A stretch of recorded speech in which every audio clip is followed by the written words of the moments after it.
Kwenye Kwaresima ni wasii wa Kristo wote katika mwezi huu ambapo tunakuwa tukikumbuka mateso ya Bwana wetu Yesu Kristo. Basi wote tuwe katika kuliombea taifa letu la Tanzania, lakini na wenzetu Waislamu pia ambao tuko katika mwezi mtukufu wa Ramadhani. Basi wote kwa pamoja tukumbuke kuliombea taifa letu la Tanzania, hasa katika mwaka huu wa uchaguzi. Na pia hii ni wiki ya wanawake. Pia tukumbuke kumwombea Daktari Samia Suluhu Hassan kwa niaba ya wanawake wote na mwanamke wa pekee katika ukanda wetu wa East Africa kuwa rais wa kwanza mwanamke. Basi baada ya kusema hayo, niombe tuinamisha vichwa vyetu kwa heshima tuweze kuomba. Baba, katika jina la Yesu Kristo wa Nazareti mwana Mungu hai, ninakushukuru kwa ajili ya wakati mwema huu ambao Mungu umetupa kuwa pamoja hapa katika siku nyingine tena kwenye mkutano huu wa petroleum na gesi ambao Mungu umetupa katika taifa letu. Mungu, tuseme nini zaidi ya tunu na upekee mkubwa uliotupa kama kinara katika nchi zetu za Afrika na East Africa kwa nchi ya amani Tanzania. Ndio maana tunaona mikutano mingi inakuja hapa na viongozi wengi wanakuja hapa. Mungu, tunasema ni asante kwa ajili ya wakati huu mwema. Lakini Mungu, tunajua kabisa sisi kama waja wako ni mwezi wa Ramadhani, lakini pia ni mwezi wa Kwaresima. Tunaomba utusamee, uturehemu, ututakase, uyafute makosa yetu na utuondolee adhabu na kutupunguzia kila aina ya uovu ndani ya maisha yetu. Mungu, tunaomba utupe kibali na damu ya Yesu Kristo ikatuoshe. Zaidi ya yote Mungu, na ukabidhi mkutano huu wa 11 katika taifa letu la Tanzania ukawe mkutano wa amani. Fungua fursa, fungua kila ambaye yeyote anayetakiwa kubarikiwa na mkutano huu. Baba, ninaachilia ulinzi wa damu ya Yesu katika ukumbi wote wa mkutano, katika jina la Baba na la Mwana na la Roho Mtakatifu. Amen. Asante sana.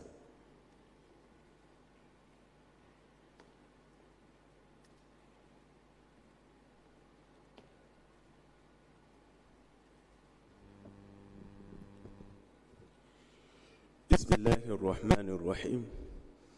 الحمد لله حمدا كثيرا طيبا مباركا فيه، والصلاة والسلام على النبي الأمين سيدنا محمد أبا القاسم صلوات ربي وسلام إلى يوم الدين وبعد.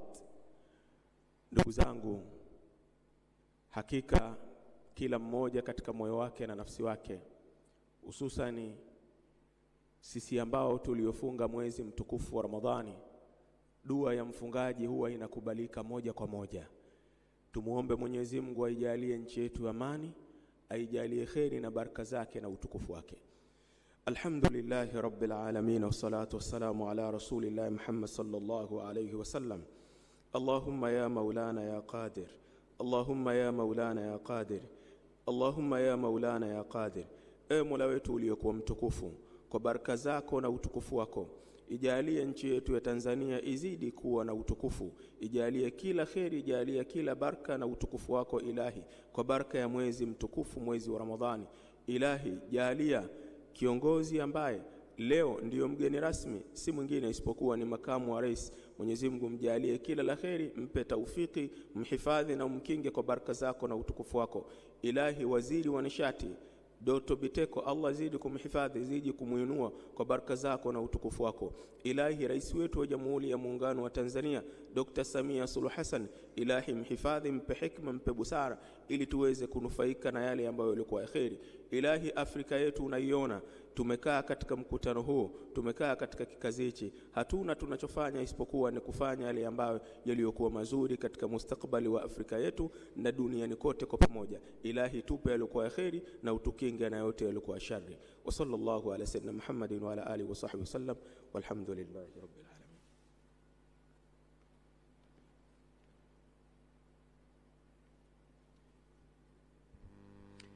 A very special thanks to our religious leaders. Your Excellency, Dr. Philip Isdori Mpango, the Vice President of the United Republic of Tanzania, who is our guest of honor this morning. We are so much honored and delighted to have you with us. Everyone, can we please put our hands together for the guest of honor this morning for this great honor. Your Excellency, allow me to recognize the presence of Her Excellency Veronica Nduva, the Secretary General of the East African Community. May I kindly request you to rise so we can recognize your presence, and let's put our hands together for her. Thank you very much. Your Excellency, allow me to recognize the presence of Honorable Dr. Mashaka Biteko, Deputy Prime Minister and the Minister of Energy of the United Republic of Tanzania, who is our host at this conference. Your Excellency, allow me to recognize the presence of Honorable Opiyo Wandayi, Minister of Energy and Petroleum, Republic of Kenya. Your Excellency, allow me to recognize the presence of Honorable Ruth Nankabirwa Sentamu, Minister of Energy from the Republic of Uganda. Your Excellency, allow me to recognize the presence of Honorable Dahir Shaya Mohammed, Minister of Petroleum Mineral Resources from the Republic of Somalia. In a very special way, Your Excellency, allow me to also recognize the presence of Honorable Thabit Mahmoud Kombo, Minister of Foreign Affairs and East Africa Cooperation. Your Excellency, allow me to recognize the presence of Honorable Shabani Ali Athman, Minister of Blue Economy and Fisheries from the Revolutionary Government of Zanzibar. On the high table, Your Excellency, allow me to recognize the presence of Honorable Judith Kapinga, Deputy Minister of Energy of the United Republic of Tanzania. Your Excellency, allow me to recognize the presence of Honorable Albert Chalamila, the Dar es Salaam Regional Commissioner. Please, if you may rise, we recognize your presence. Asante sana. May I also recognize the presence of all Excellencies ambassadors present. Your Excellency, in a very special way, allow me to recognize that Rwanda's ambassador to Tanzania is also representing the Minister of Energy from the Republic of Rwanda. Your Excellency, allow me to also recognize the presence of honorable chairs of permanent parliamentary committees present from across the region. All the chairs of permanent parliamentary committees, if you may kindly rise so we can recognize your presence. Thank you very much. Your Excellency, allow me to recognize in a very special way the presence of Honorable Andrea Arik Aguer Maluet, Deputy Secretary General, responsible for infrastructure, productive, social and political sectors of the East Africa community. Let's give him a round of applause. Thank you very much. Your Excellency, allow me to recognize the presence of Engineer Felchesm Mramba, the Permanent Secretary, Ministry of Energy of the United Republic of Tanzania. At this juncture, may I also request all the permanent secretaries present to please rise so we can recognize your presence. Let's give them a big round of applause. Asante, asante sana. May I recognize the presence of all district commissioners present. Your Excellency, please also allow me to recognize the presence of Dr. James Mataragio, Deputy Permanent Secretary, Ministry of Energy. But in a very special way, I also would like to recognize him as the chairman for the EAPC 25 Regional Steering Committee. So at this juncture, may I also request the members of the steering committee to please rise so we can recognize your presence.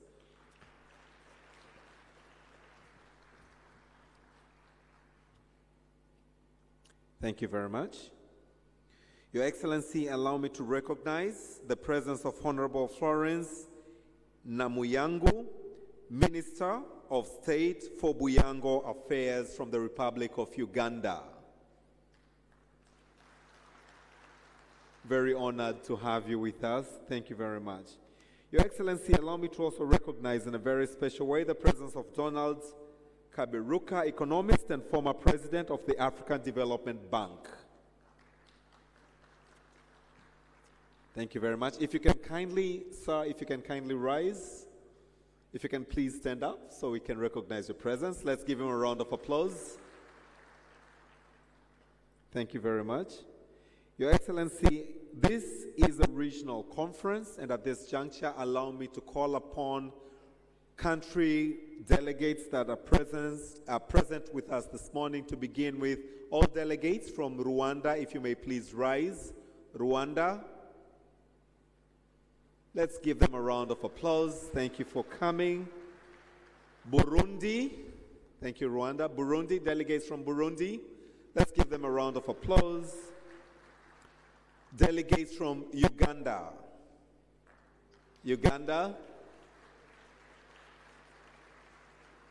We can see also from the top. Thank you very much. Somalia. Delegates from Somalia. Let's give them a round of applause. Delegates from Kenya.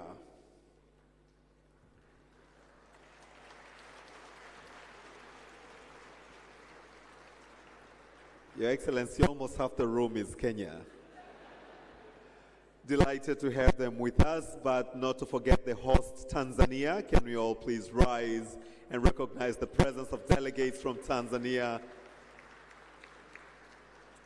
Thank you very much. Kindly take your seats. Your Excellency, allow me to also recognize the presence of all board chairpersons from across the region. This being a regional conference, but allow me in a very special way to recognize the presence of Honorable Professor Mark Mondosia, Chairman of the Board of Ewura, is with us. Asante sana, Professor. At this juncture as well, from across the region, may I recognize the presence of all board members present. Guests of honor, allow me to also recognize the presence of all heads of government agencies present from across the region, all distinguished sponsors from across the region, all heads of private sector and investors from across the region. Guests of honor, we have distinguished speakers and panelists from across the region, our religious leaders, distinguished invited guests, members of the press, without to forget to mention, honorable guests of honor, that we are live on TBC and other various channels. Distinguished guests, ladies and gentlemen, Jamhuri ya Muungano wa Tanzania. I take a singular honor to welcome you all to the 11th East African Petroleum Conference and Exhibition, which is happening here in Dar es Salaam, Tanzania, this 2025. Your Excellency, this conference aims to bring or has brought together East African partner states and stakeholders to discuss plans and strategies for just energy transition. We are guided by the theme Unlocking Investment in Future Energy, the role of petroleum resources in the energy mix for sustainable development in East Africa. I will mention momentarily all our sponsors, but before I do that, Your Excellency, allow me now to invite for the remarks of the steering committee, the chairman, Dr. James P. Mataragio of the Regional Steering Committee. His remarks will be followed by the welcoming and introductory remarks by Engineer Philchezi Mramba, the Permanent Secretary, Ministry of Energy. As is already on the stage, let's also usher him with a round of applause. Karibu.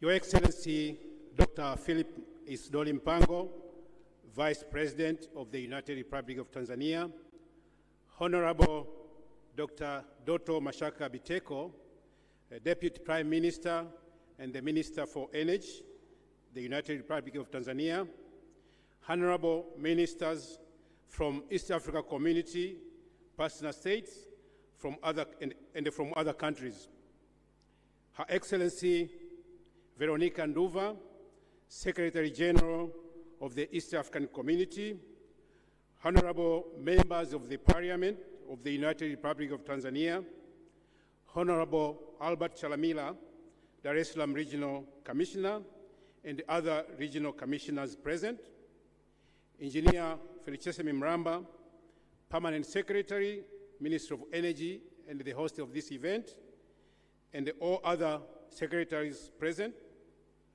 Excellencies, Ambassadors, High Commissioners, and the members of the Diplomatic Corps present, Head of institutions, Executive Directors, and the CEOs of the local and the foreign institutions, authorities, companies, and associations, government officials, energy companies, representative, business leaders, EAPC 25 sponsors and organizers, media team, distinguished guests, ladies and gentlemen.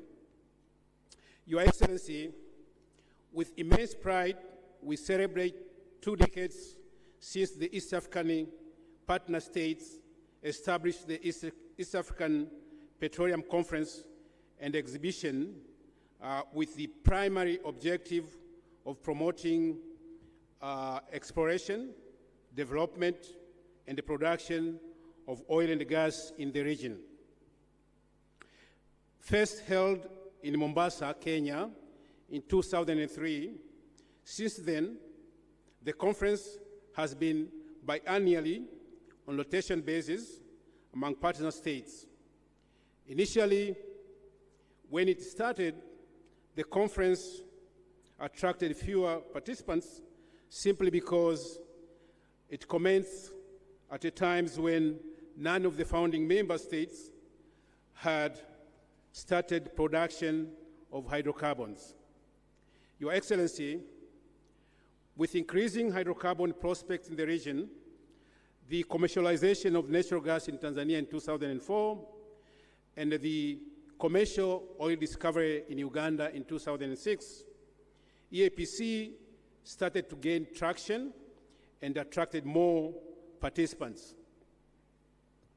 The conference and exhibition attained prominence when several petroleum discoveries were made from the mid-2000 up to 2015 due to increased exploration activities.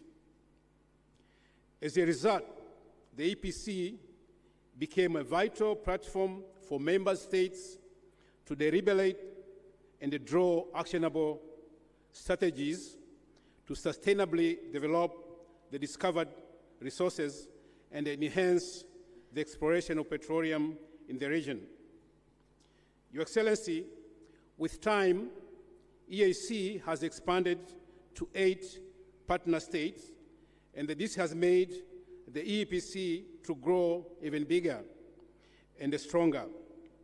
The conference and exhibition have snowballed into a big event, attracting more than 1,000 participants from the government institutions, major and independent internationals, energy companies, as well as service providers, financial institutions, non-governmental organizations.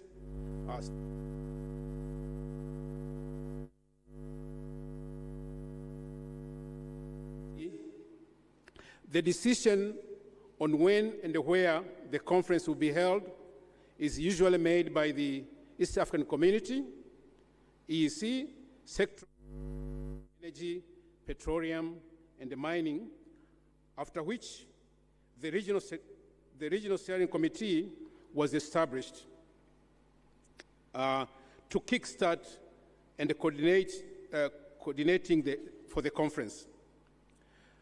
The steering committee is made up of representatives from all the partner states, and backing the steering committee in preparation is the National Organizing Committee, comprising members from the host country. Your Excellency, currently the EAPC event is more than a forum for dialogue, as it offers several other memorable experiences. For instance, the pre- and the post-conference excursions in various areas offers participants a unique opportunity not only to learn about geology, but also to explore tourist attractions. Your Excellency, over the years, the EAPC event has evolved to become an important platform for member states to showcase hydrocarbon potential of the region and promote available investment opportunities. Accordingly, partner states have used this platform to launch licensing rounds, appraise on the progress of the hydrocarbon exploration and the development in their countries, and draw resolution on sustainable exploration and the development of hydrocarbons in the region. Further, the participants have had unique opportunity to present and discuss several topics about energy sector through which participants exchange ideas and increase their understanding of solving energy challenges.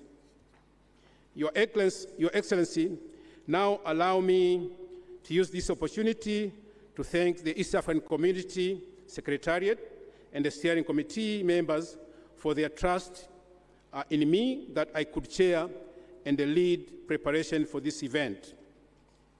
Your Excellency, exceptionally, I sincerely thank the government of the United Republic of Tanzania under the visionary leadership of Her Excellency Dr. Samia Suluhu Hassan for being there for us at all the times.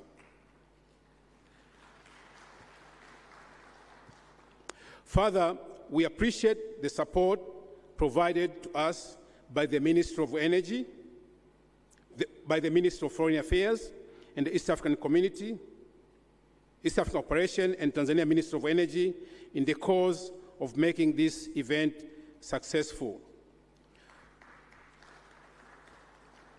At this point, please allow me to specifically and categorically thank the following.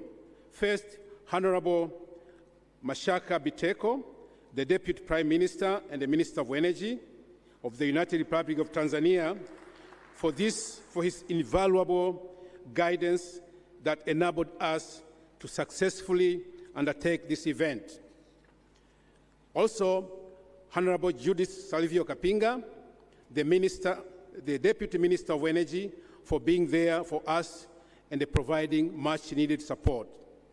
Engineer Felsim Josen Mramba, the Permanent Secretary, for being there at the forefront of this. The National Organizing Committee team, under the chairpersonship of Engineer Joyce Kisamo from the Ministry of Energy, that we could not do this without you, Joyce. Thank you so much. Our sponsors, we shall forever treasure and the support you rendered to facilitate the conference. Your names have been written with gold ink in our book, in our good books. And lastly, but not for importance, is the media. Thank you for the promotion of this event and informing the stakeholders and the general public about it. We are very grateful for your support. Your Excellency, with that said, I thank you very much and I wish you an enjoyable conference. Thank you so much.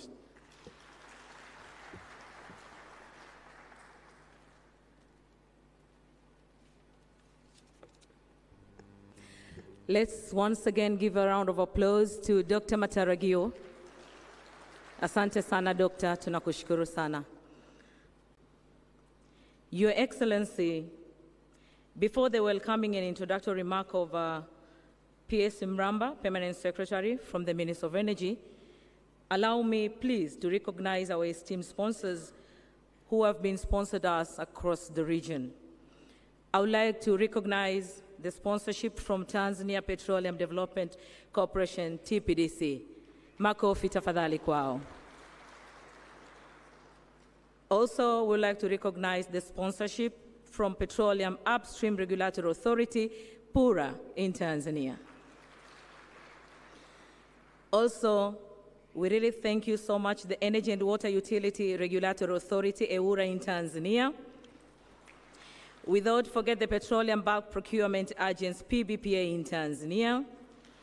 The Rural Energy Agency, REA, here in Tanzania. We also recognize the sponsorship from Ara Petroleum Tanzania Limited, Africa Geophysical Services, AGS, Oilcom Tanzania Limited, Uganda National Oil Company, UNOC. Thank you very much. National Microfinance Bank, NMB. Also, we would like to say thank you very much for the sponsorship from Tanzania International Petroleum Reserve TIPA. Without forget Moil Energies, Total Energies, Shell Exploration and Production Tanzania, Equinor Tanzania, the Tanzania Electric Supply Company here in Tanzania, TANESCO, Puma Energy, Mauryan Prom Exploration Production Tanzania Limited. We also very much thankful to Gulf Interstate, East Africa Crude Oil Pipeline, ECOP. We also recognize the support from CRDB Bank, CNOC Uganda Limited. Without forget the Kenya Pipeline Company, KPC. We also recognize the support from the National Oil Corporation of Kenya, NOC. We also thank you very much the sponsorship from Stanbic Bank Tanzania, KS Energy, Petroleum Authority of Uganda, Tanzania Oil Company TAN Oil, Petroleum Authority of Uganda PAU, without forget the sponsorship from Tazama, Gas Supply Company, it's called Gasco, Solution Tag, Vivo Energy, Tindwa Medical Health Services, TMHS. Kwa kweli tunawashukuru sana Mheshimiwa mgeni rasmi kwa sapoti yao ya kufanikisha mkutano huo.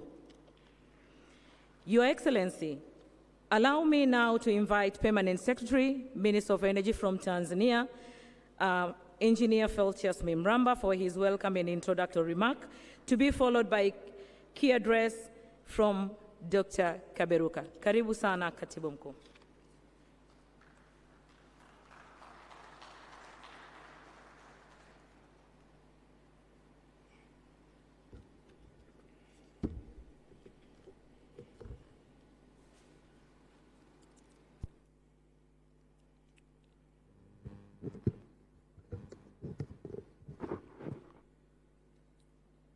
Your Excellency, Dr. Philip Isdor Mpango, Vice President of the United Republic of Tanzania, Honorable Dr. Doto Mashaka Biteko, thank you. Deputy Prime Minister and Minister for Energy of the United Republic of Tanzania, Honorable Ministers representing various East African countries, delegates, ladies and gentlemen, good morning.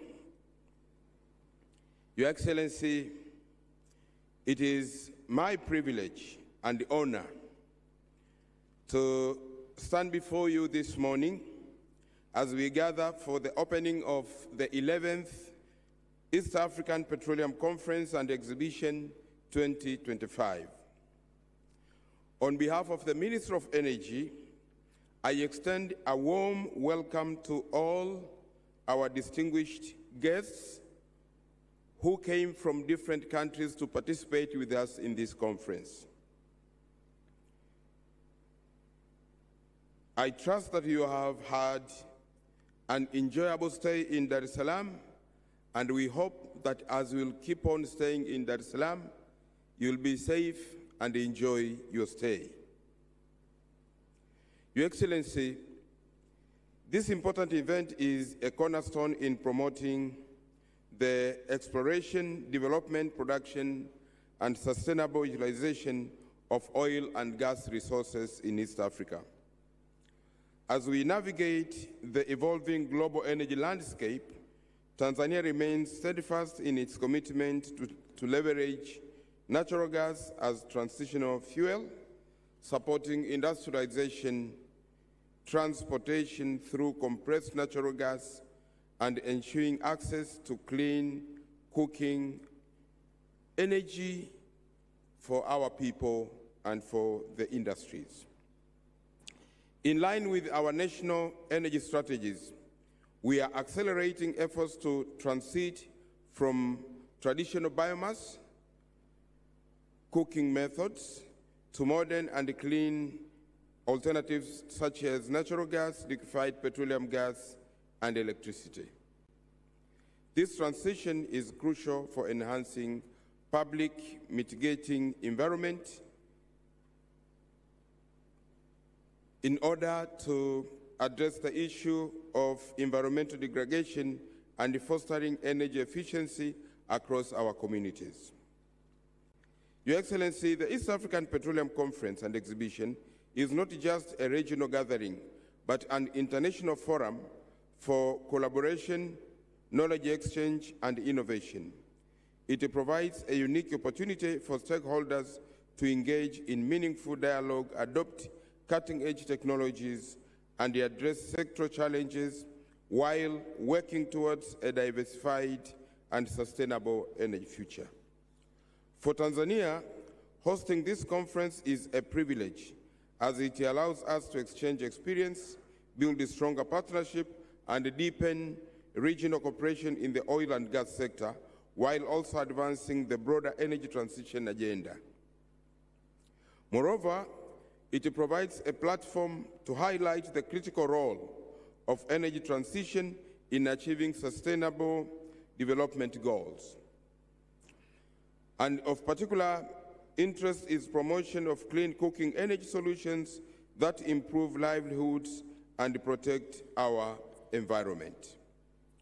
Your Excellency, throughout this conference, a series of sessions and exhibitions have been carefully curated to provide comprehensive insights into the petroleum potentials of our region, as well as the transformative role of energy transition and clean cooking energy in shaping a sustainable future. The conference program will guide our proceedings, and our dedicated Secretariat stands ready to assist with any inquiries. Your Excellency, as I conclude, I want to extend my sincere appreciation to the organizing committee for their tireless efforts in making this conference a reality. I also wish to acknowledge and thank our sponsors for their invaluable support in ensuring the success of this event. Your Excellency, I know that introduction was done, and one of my role was to do the welcoming remarks as well as doing round of introductions.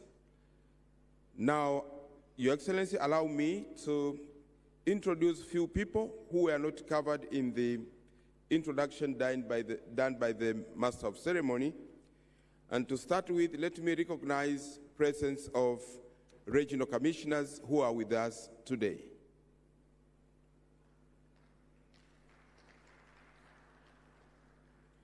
Again, let me acknowledge presence of guests from countries outside the East African community.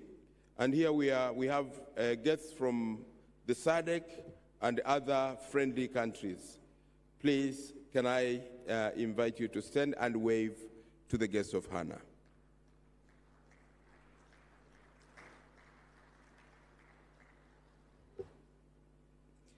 Your Excellency, we also have a big team from the media who are with us today. If you can just wave. We have representatives from high learning institutions, universities, and other high learning institutions. If you can rise and wave.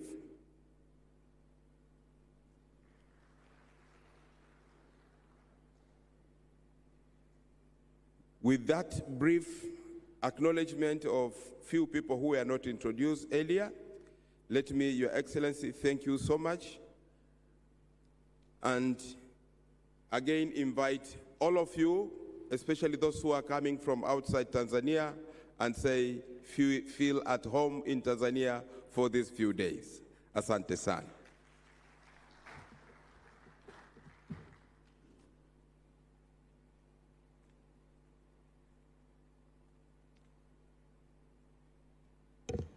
Let's extend another warm round of applause to Felcheze Mramba, the Permanent Secretary in the Ministry of Energy, and of course, the host. Your Excellency, as we are looking on to unlocking investment in the future energy, the role of petroleum resources in the energy mix for sustainable development in East Africa, allow me without further ado to invite Dr. Donald Kaberuka, economist and former president of the African Development Bank, for his keynote address, to be followed by a very brief entertainment by Kibati, so at least our guests can have a feel of Tanzania, Zanzibar. This entertainment will also be followed by the opening remarks now, to begin with those of the EAC Secretary General. But for now, Dr. Donald Kaberuka, please, karibu as he comes. Let's welcome him with a round of applause.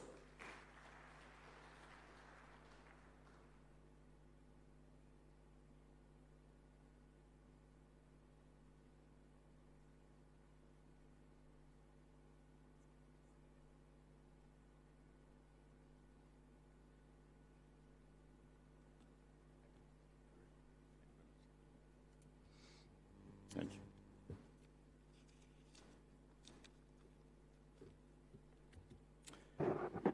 Good morning. Guests of honor, excellencies, friends, I really appreciate this opportunity to join you today. I think your association over the years has done a great job of identifying, articulating all the issues which are pertinent to this industry. And so I'm happy to be with you today. Now, as a fellow East African, will you allow me to be very frank here and share with you maybe a few things which in the confines of a conference of this type sometimes alluded to, sometimes avoided. But in the interest of time, I'll try to be quite brief. So, between 2000 and 2008, I was partly president of the African Development Bank, and I observed a very unique phenomenon that, as Vice President you know very well, after years of decline in Africa, from the turn of this millennium, African countries began to grow very, very fast, above 7%, 8%. Now, the first thing I want to say to you is that the fastest growing region in that period was East Africa. And yet, East Africa then had no oil, no gas. It was performing much better than many countries in North Africa and on the Atlantic belt, which are very rich in natural resources. I want you to reflect on this. That whether it was Ethiopia, Kenya, Uganda, Tanzania, Rwanda, and others in the region, they were growing all above 7%, 8%. Yet they had no oil, they had no gas. Countries on the West African coast, on the Atlantic belt, rich in oil and gas, were having sometimes strong growth, sometimes very slow. Either way, it was very volatile. 9% one year, 3% another year. So I want to leave this with you and I come to it. And so what I decided to do in 2009 was to commission a study. That study is available to you. I was hoping to share with you, but the time is limited. It is called Oil and Gas in Africa, which we commissioned with the African Union to try to share with you what are the implications for these massive discoveries of oil in this region and gas. Now, obviously, as prices were increasing between 2000 and 2008, almost 4 times, that stimulated a lot of exploration. That is normal. That is what happened in this region. And so I watched something, again, quite unique. Because as oil prices go up, if you're an exporting country, obviously you get more revenues. If you're an importing country, your balance of payments, your currencies come under pressure. So there were two groups of countries in Africa, those benefiting from the increased revenues and those who are seeing pressure on their balance of payments. That too is very normal.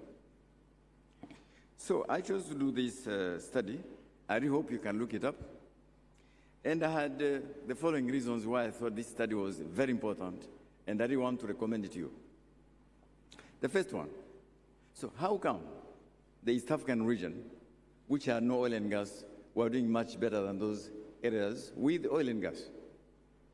We needed to dig in and find out what were the reasons. Number two, this was 2009, immediately after the global financial crisis. At the beginning of the financial crisis, there was, in the international media, a very naive, rather lazy assumption that Africa would be the continent to suffer the most. Yes, we were bruised, but we actually emerged from the financial crisis much stronger than people thought. That too, for me, was quite important.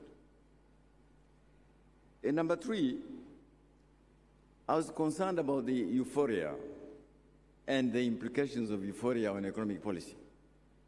Oil is coming, gas is coming, so all the issues will be resolved. And I was concerned about what, again, our distinguished guest of honor know very well, this thing called the paradox of plenty. In common language, they call it the Dutch disease, i.e., as countries discover these natural resources, okay, because of the macroeconomic issues I don't want to go into today, other sectors, especially agriculture, suffer very badly.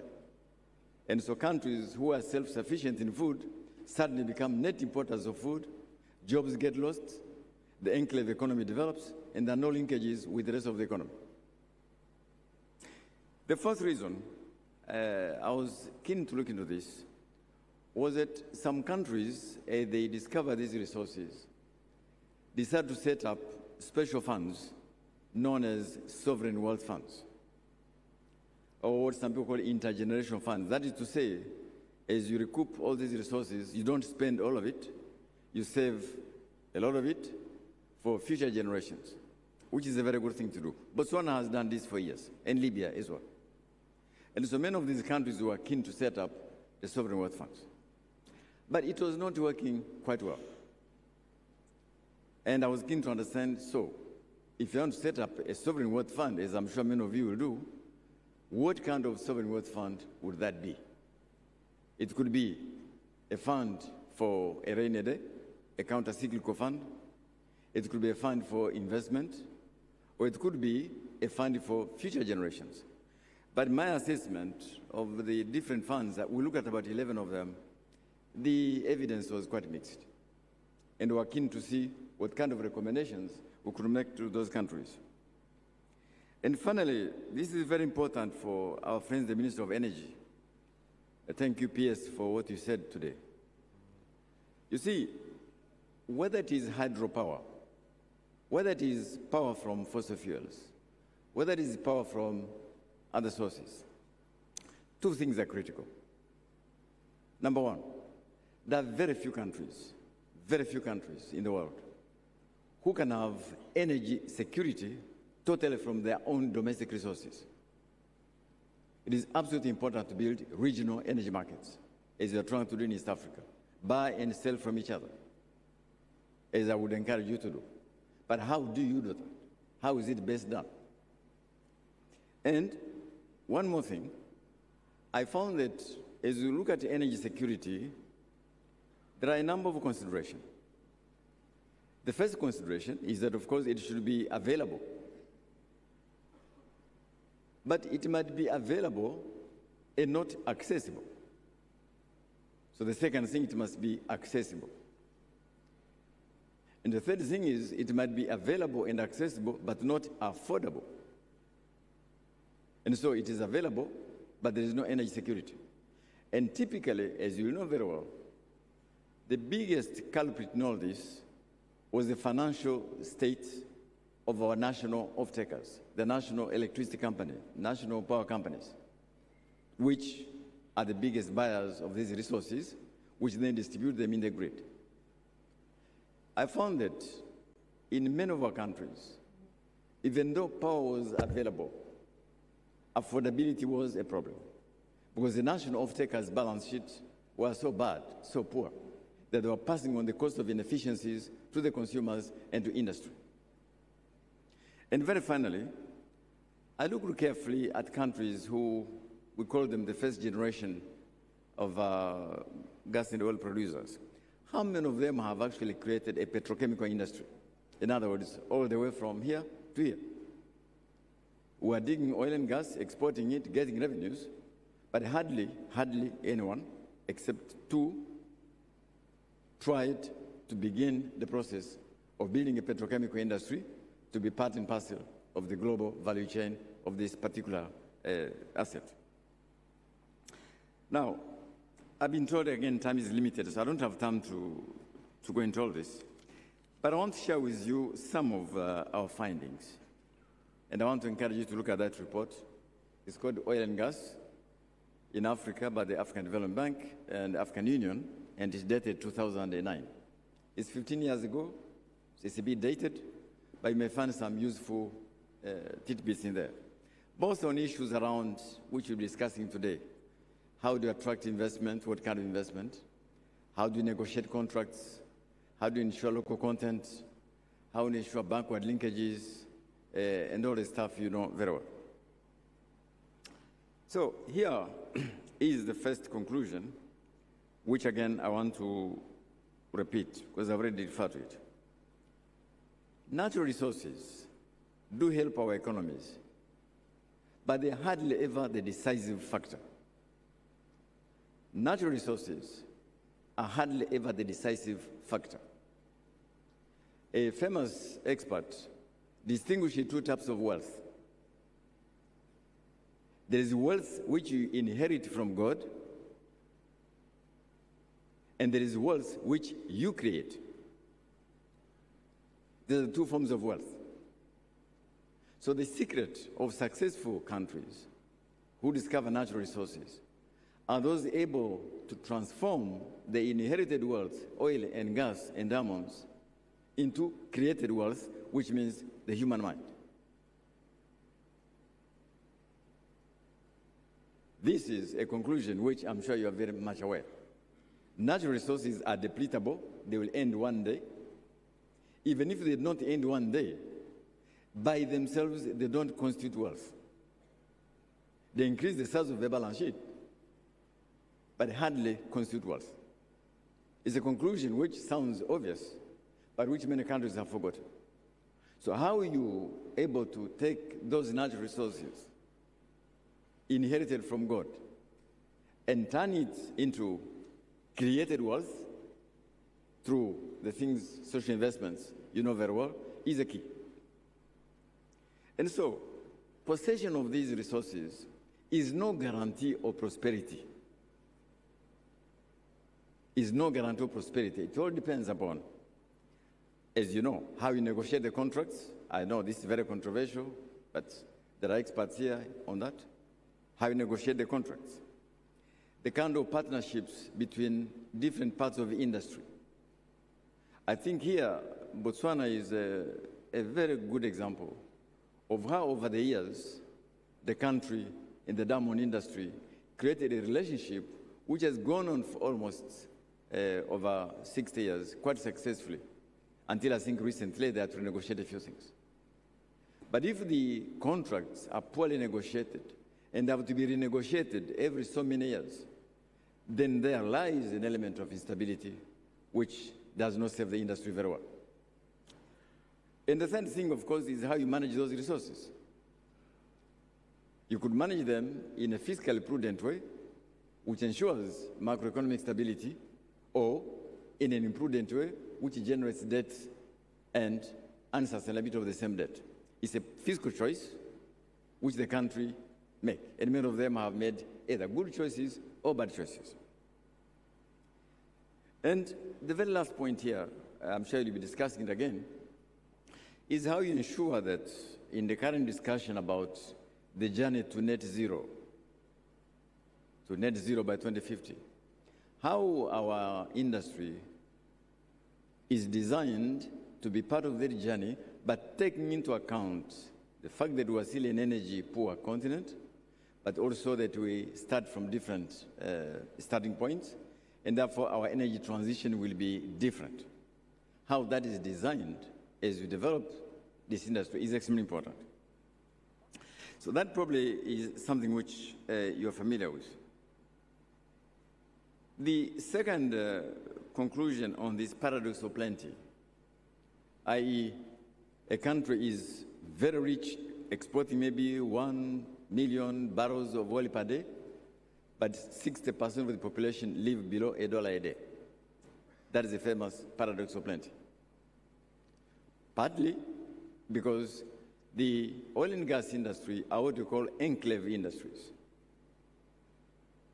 They create very few jobs, and the linkages with the rest of the economy are quite limited. And so, if there's no deliberate policy of linking up that enclave industry with the rest of the economy, there goes your paradox of plenty. We know countries who used to be net exporters of food products, all right? Now they're net importers of food products, all right? Job creation outside the enclave sector is very limited. Now, I want to say this. I don't believe that the Dutch disease or the paradox of plenty, okay, is necessarily something which is unavoidable. It is something which planners have to build early on into the thinking of the system, how you manage the resources in a way which builds the rest of the economy, not actually damages the rest of the economy. Another conclusion which we reached was how to manage volatility. And I will explain this way. Sometimes being of an advanced age can help.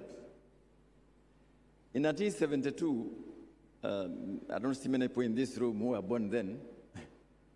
I might be one of the few. 1972, the price of the barrel of oil was about $3, thereabout. In dollars of their time, $3. Because of the events in the Middle East, complicated, price jumped from $3 to $12 in just 1 year. $3, $12, 1 year. And then up to 79, by the time of the Iranian Revolution, oil price had gone from $3 to $32 a barrel. You can go back and research this. And the impact was quite interesting. And forgive me, I just have a few points and I'll be done. What happened was we had three parts of the world like this. In the Middle East, countries were awash with surpluses. They called them petrodollars. In Africa and part in Latin America, the opposite. As our balance of payments came under pressure. And so Africa began a long journey of decline where real per capita growth became negative for the first time. In other words, our population was increasing much faster than the economies. This oil shock, okay, caused a damage which lasted about 30 years in many of our countries, debt crisis and so on. Why am I saying this? Then, by mid-1980s, as some African countries had begun to discover oil prices crashed back again to about $8 per barrel. Again, because of events somewhere else. And so, as I looked at these oil prices between 2002 and 2008 go from up almost 4 times, I worried that our countries, again, will have difficulties thinking about how you manage volatility. I did explain to you that the reason East Africa was doing very well was that the economic basis of growth in this region was not based on volatile material.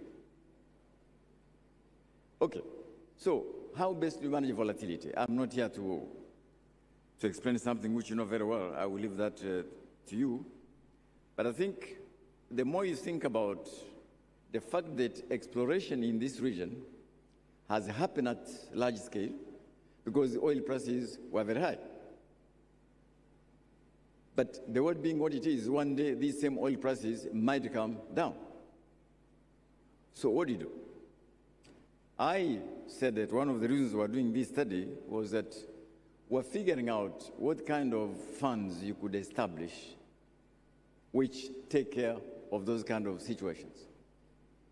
It's a big subject for another day, but I want you to reflect seriously. It is not simply enough to set up a sovereign wealth fund. It is important to think through what kind of fund, what is the governance around it, and number three, what is the robustness in terms of oversight? I'll give you an example. So here's a country in Southern Africa, which has a sovereign wealth fund. During the global financial crisis, they had a deficit in the budget. And they came to us and they said, look, could you lend us $1.5 billion to close our deficit? All right? And I looked carefully at it, and I saw three things. Mr. Vice President, this is something you might be familiar with. That country decided to do this. We shall increase domestic revenues from other taxable base. We shall cut our expenditure, but we shall not touch a single dollar from the sovereign wealth fund. Now, there is another country not far from there which took the opposite decision. Because they were running a deficit, so instead of doing the adjustment in terms of the revenues and expenditures, they say, wait a minute, but we have a sovereign wealth fund. All right? Although the law says how you can access or not access the sovereign wealth fund. So they went to the sovereign wealth fund and depleted it. At the time, the government said, no, they were borrowing from the sovereign wealth fund, but that is not provided for by the law. But it happened anyway. So my concern was that as you set up these funds, which I'm sure you will, think hard about what exactly is your intention. Is it to save for the future? Is it to build up an investment fund? Or is it a counter-cyclical fund? Unless you have that clarity at the beginning, the day you have a deficit, you are going to raid your sovereign wealth fund. And that was exactly the elements of excessive volatility. I've been warned that I have limited time, so I would like to just end on this point. East Africa, in the next 30 years, will count a lot. Since we're in Tanzania, Tanzania will be among the top 15 demographies in the world. With the like of India, Indonesia, Brazil, the US, Mexico, Nigeria, Egypt, Ethiopia, Tanzania will be up there, demographically speaking. So this region will matter in terms of demographic weight in the next 50 years. Now, the way also these things work is that around 2070, the famous demographic transition might take place. It will begin to take place, i.e., the number of dependents in relation to the labor force will begin to change. Not now, but it will happen. But between now and then, the youth numbers are increasing, the size of the labor force is increasing. But one day, the decline will begin. And it is extremely important that as we think about this newly found wealth, we try to match it with what is the historical duty now we have, which is to build human capital, which will build innovation, which innovation is the real future wealth. So I leave you a thought that God has blessed us in East Africa with these resources. Negotiate the contracts very well. Please do. Build long-term partnerships with other parts of industry, not the conflictual partnerships, but that depends upon the contract you negotiated. Manage very prudently Because this resource is depletable. It will end one day.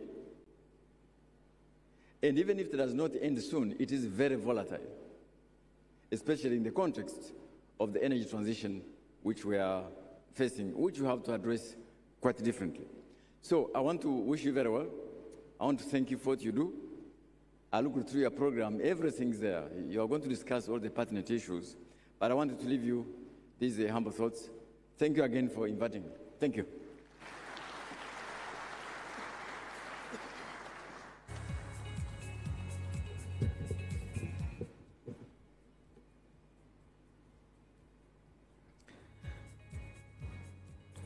Asante sana, Dr. Donald Kaberuka, the economist and former president of the African Development Bank, for that fantastic keynote address.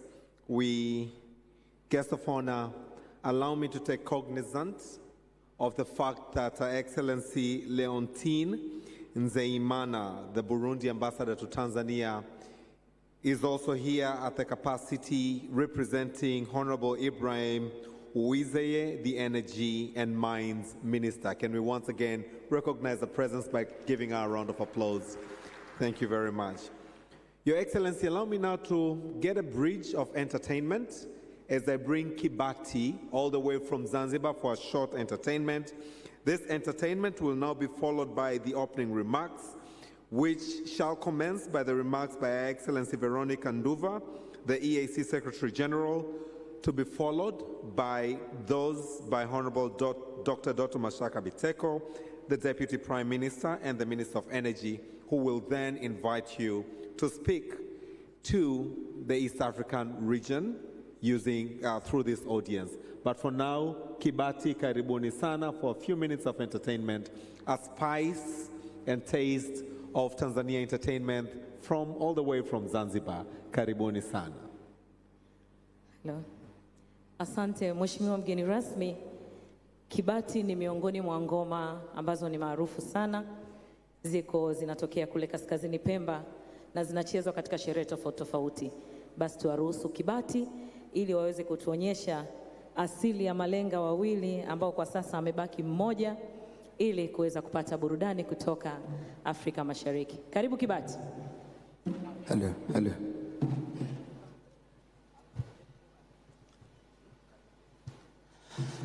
Asema ninawasalimu kwa jina la Jamhuri ya Muungano wetu wa Tanzania. Kazi endelee. Asema hongera baba hongera. Asema makamu wetu wa Jamhuri ya Muungano wetu wa Tanzania, baba hongera. Hongera we baba hongera hoyawe. Kwa juhudi zako twazidi kung'ara.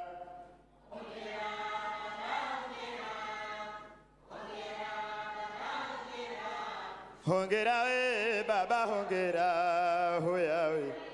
Kwa juhudi zako. Asema baba Isidori Mpango, baba hongera.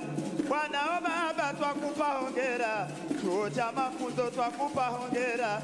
Hongera we baba hongera hoyawe. Kwa juhudi zako twazidi kung'ara.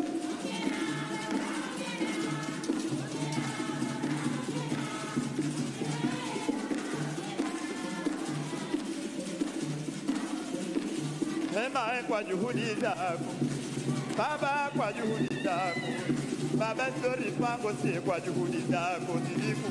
Hema kwa juhudi zako, hema kwa juhudi zako. Asema mkutano wa 11 wa petroli Afrika Mashariki leo unafanyika we. Ni mkutano mkuu wa Afrika Mashariki unafanyika we. Lengo kujadili mipango ya kimaendeleo ya Afrika. Kwanza we nipija panga pego mezani akapanika kwa kunipija panga jana Mungu sana bebere kupana msabana kuja kwa bala samana.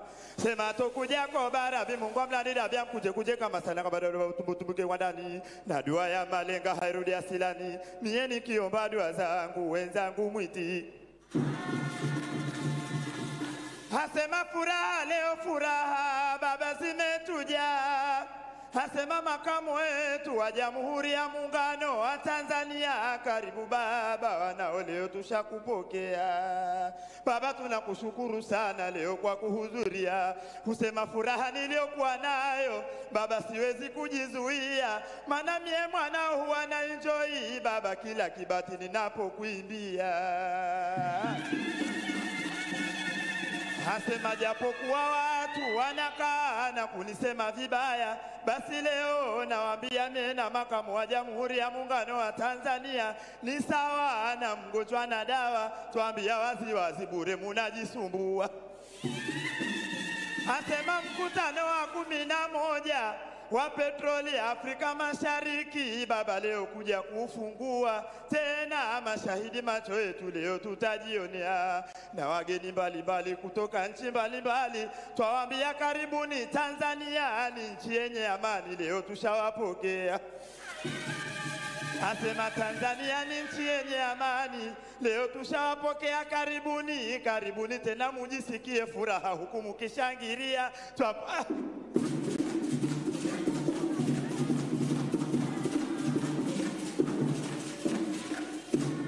Asema mkutano mkuu wa Afrika Mashariki baba leo tunashangilia, kwanza kuweka pamoja mataifa na wadau wa Afrika Mashariki kujadili mipango ya kimaendeleo. Leo tunashangilia na pia kuzungumzia rasilimali mafuta na gesi na changamoto mbalimbali leo kuziondoa. Basi bila ya kusita na siye tunaomba dua. Asema bila ya kusita na siye tunaomba dua, basi mkutano umalize salama na yale atakozungumziwa yaweze kukamilika. Leo hapa tunawaambia, asema pongezi kwa rais wetu mpendwa Mama Samia, rais mpenda haki, msimamia sheria, tena ni kiongozi madhubuti, kwake tunajivunia. Asema mama amekuwa kinara kuhamasisha nishati safi ya gesi ya kupikia. Hongera rais wetu kipenzi mpendwa Mama Samia, maendeleo mbalimbali nchini tunajionea. Asema nikiona mkutano huu basi moyoni mwangu mie hufarijika, maana Jumuiya ya Afrika Mashariki nazidi kunawirika. Basi tuomba Mungu mkutano huu Mungu auzidishe baraka. Asema tuomba Mungu mkutano huu Mungu auzidishe baraka, yale yote atakayozungumziwa basi aweze kukamilika.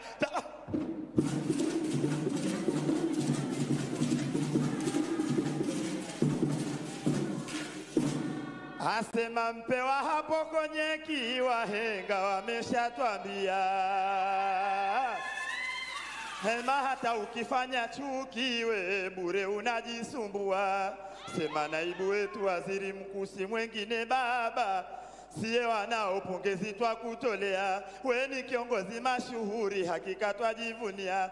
Baba umekuwa msaada mkubwa kwenye serikali yetu, maendeleo nchini tunajionea. Baba kuna jambo kubwa mimi naoni nataka kukwambia.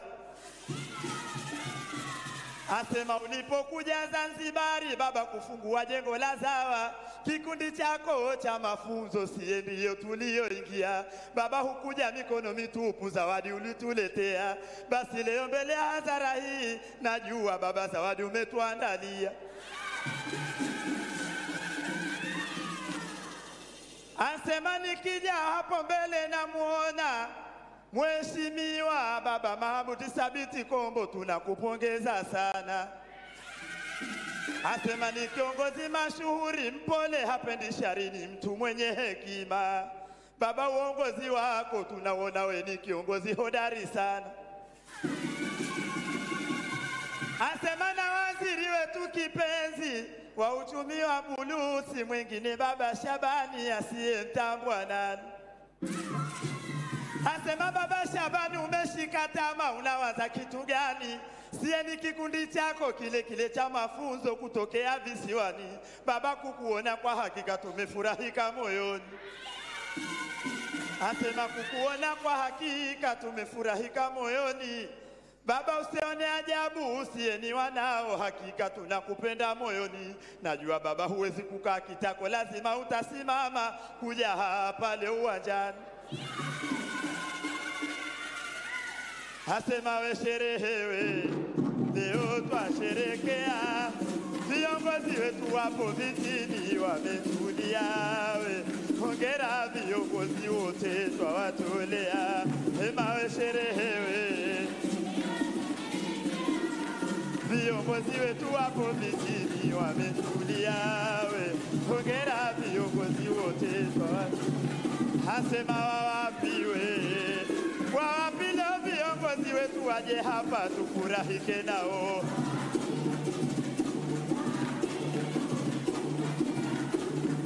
Hema waje hapa, hema waje hapa, hema waje hapa. Sema ndugu zetu wa Kenya jama leo na wataka uwanjani. Asema Uganda mko wapi na wataka uwanjani. Zambia leo mko wapi siye twawataka uwanjani. Leo ni furaha kwetu siye tumefurahika moyoni. Kapteni Baba Hamadi mie na kutaka uwanjani. Leo ni furaha kubwa siye tumefurahika moyoni. Waliosema haya wimbo mbona leo yamekuwa eti waje hapa we. Hema waje hapa, hema waje hapa, hema waje hapa, hema waje hapa, waje hapa. Asema nikenda kwa makamu wangu mie sitakosa kitu, muda usozawe. Asema nikenda kwa baba Isidori Mpango mie sitakosa kitu, muda usozawe. Asema pongezi baba nyingi sana, kwa hakika wanaotwa kutolea.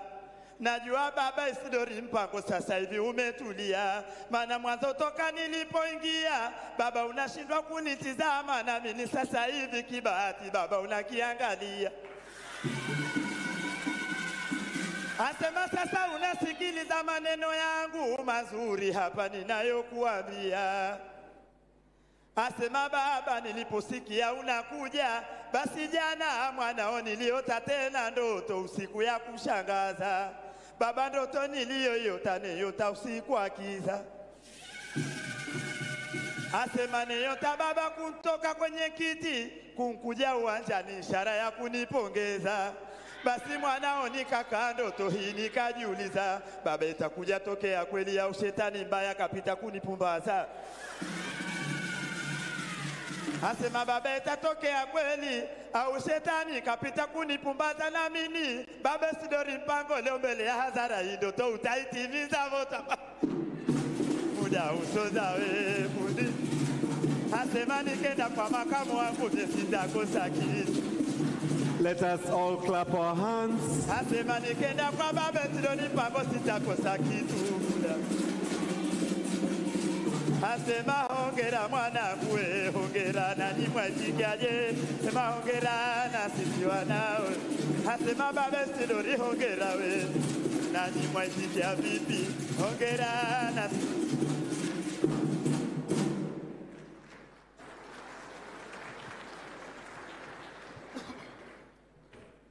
Kaka Kibati.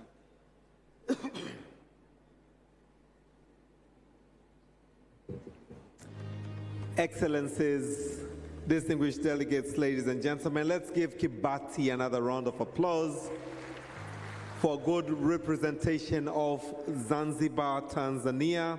But allow me, guests of honor, to also say that Tanzania not only houses the beautiful long beaches, but is also the home for Kilimanjaro, which is the highest peak in Africa, but the highest standalone mountain in the world, Serengeti, Ngorongoro, and Zanzibar.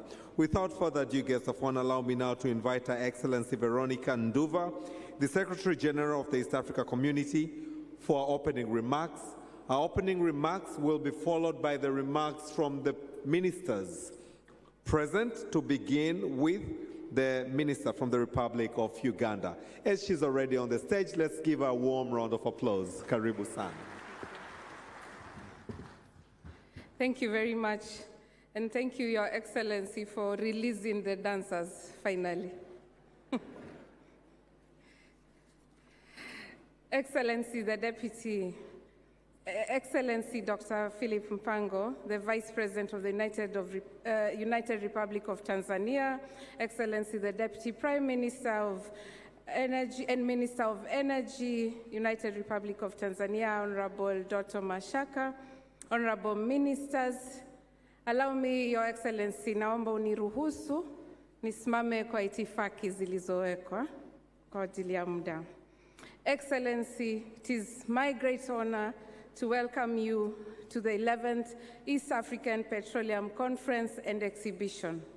I would like to extend my sincere gratitude to you, Your Excellency, for taking time out of your very busy schedule to grace this important occasion. We are privileged that the United Republic of Tanzania, a key player in East Africa's energy sector, is hosting us here yet again in the City of Peace, Dar es Salaam. I want to thank the Ministry of Foreign Affairs because Dar es Salaam has hosted a series of activities in the recent past, and we have received the most gracious protocols and hospitality. Thank you very much. Again, a special thanks goes to the government of the United Republic of Tanzania for its tireless efforts in ensuring the comfort of all delegates.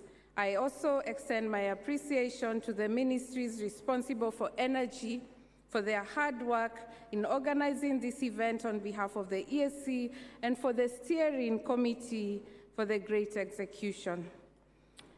Your Excellency, before I get into my main remarks, as you're aware, the 8 heads of the East African Community partner states bestowed upon me the honor to not only be the 7th Secretary General of the community, but the first woman. I therefore, thank you. I therefore, as we gather for this conference, want to recognize the remarkable women advancing the energy sector in a traditionally male-dominated field. It's inspiring to see women leaders, including CEOs, Minister from Uganda, breaking barriers and reshaping the petroleum industry. In celebration of the Women's Week and in honor of International Women's Day on March 8, 2025, we acknowledge these trailblazers. Amongst them is Her Excellency Mama Samia Suluhu Hassan, President of the United Republic of Tanzania, who leads global efforts in clean cooking energy. One of the words I've learned to my Kenyan brothers and sisters being here is nishati jadidifu and renewable energy for that matter. And I learned it from Her Excellency. We also celebrate the contributions of investors, businesswomen, and sung heroines across East Africa and beyond who are laying the foundation for a more inclusive and progressive petroleum industry. Let us continue to support and uplift their work in driving innovation and sustainability. Your Excellency, a few years ago, the East African region was not a major player in the gas and oil industry, global oil and gas industry. However, significant changes have occurred since then, with groundbreaking discoveries and advancements in technology. Our region is now among the world's most promising frontiers for oil and gas exploration.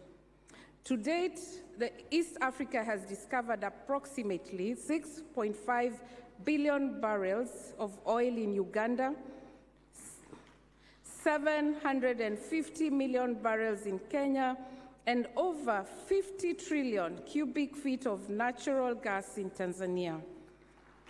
South Sudan also continues to produce and export crude oil, while Burundi and Rwanda are actively exploring potential oil and gas deposits. This progress is a testament to the region's growing potential in the energy sector, driven by innovations in exploration, technology, and efficient resource management. I'd like to take this opportunity to thank all of you for your continued support and partnership in this journey. The 11th EAPCE 2025 claims to fulfill one of East Africa's community's primary objective, to promote the sustainable utilization of our natural resources while effectively protecting the environment. The theme of this conference, Your Excellency, Unlocking Investment in Future Energy, the role of petroleum resources in the energy mix for sustainable development in East Africa, focuses on attracting capital investments necessary for exploration, development, and sustainable production of petroleum resources. Despite the challenges faced by the continent in utilizing petroleum resources for socio-economic transformation, we have the responsibility to learn, improve, and do better. Your Excellency, the East Africa region is now recognized globally as the key investment destination for oil and gas. The discovery of these resources, as mentioned, in Uganda, Kenya, Tanzania, alongside South Sudan's continued promotion, production, and export of crude oil, demonstrates the tremendous progress that has been made. Since the inception of the East Africa Petroleum Conference, we have seen remarkable achievements shared at every conference. As we gather here for the 11th conference, we can expect more updates on the oil and gas development, including new investments, infrastructure developments within the region. However, this progress must be supported by harmonized, stable, clear regulatory, legal, and fiscal frameworks. Moving to action. Where global oil prices have fluctuated in recent years, the East African communities and economies have remained resilient, weathering the storm. This continued economic growth, despite these global challenges, demonstrates the region's ability to offer long-term prospects and returns on investment. Investors can be assured that East Africa is a stable and attractive region for investment, even in the face of global economic uncertainties. Allow me, Your Excellency, to quote Dr. Donald Kaberuka. Thank you, sir, for your very good exposition. But my takeaway was one. He said, innovation is the real wealth. With this background, it is important for the region to center artificial intelligence in all initiatives going forward. It is important that there is a nexus between petroleum resources, oil and gas sector, and AI. This will transform how energy companies will explore, extract, refine, and distribute petroleum. There is need to invest heavily in digital infrastructure and pathways to drive efficiency, reduce costs, and improve sustainability. Your Excellency, when you were in the forum on licensing, you asked, is there not a different way of exploration that is more innovative, uses technology, and cuts on costs? Your Excellency, you also talked about need to train the locals. The secret is investing in skilling, research, innovation, knowledge building, and knowledge transfer. Excellencies, some of the areas to consider alongside these are automation, optimization, predictive maintenance, smart refineries, logistics spill detection and prevention, price forecasting, risk management, etc. AI is here with us. We do need to invest in it. Previous conferences have proven to be valuable platforms for interaction, networking, and business opportunities. I have no doubt that this year's conference will provide even more chances for collaboration and partnership, helping to drive the oil and gas sector forward. I want to encourage you all to participate in the field excursions that have been carefully planned for this conference. In conclusion, I am confident that you'll find this conference both informative and rewarding. It will serve as an ideal forum for building professional relationships, exchanging ideas, and gaining insights into the rapidly evolving energy landscape of East Africa. Allow me to extend my heartfelt gratitude to all those who have contributed to making this event a reality. All the sponsors, the National Organizing Committee, the Regional Steering Committee, my colleagues at the Secretariat, and the exhibitors, a big thank you all for your support. I thank you and I look forward to a productive and successful 3 days ahead. Ramadan Kareem, blessed Lent, Happy International Women's Day, Asanteni sana.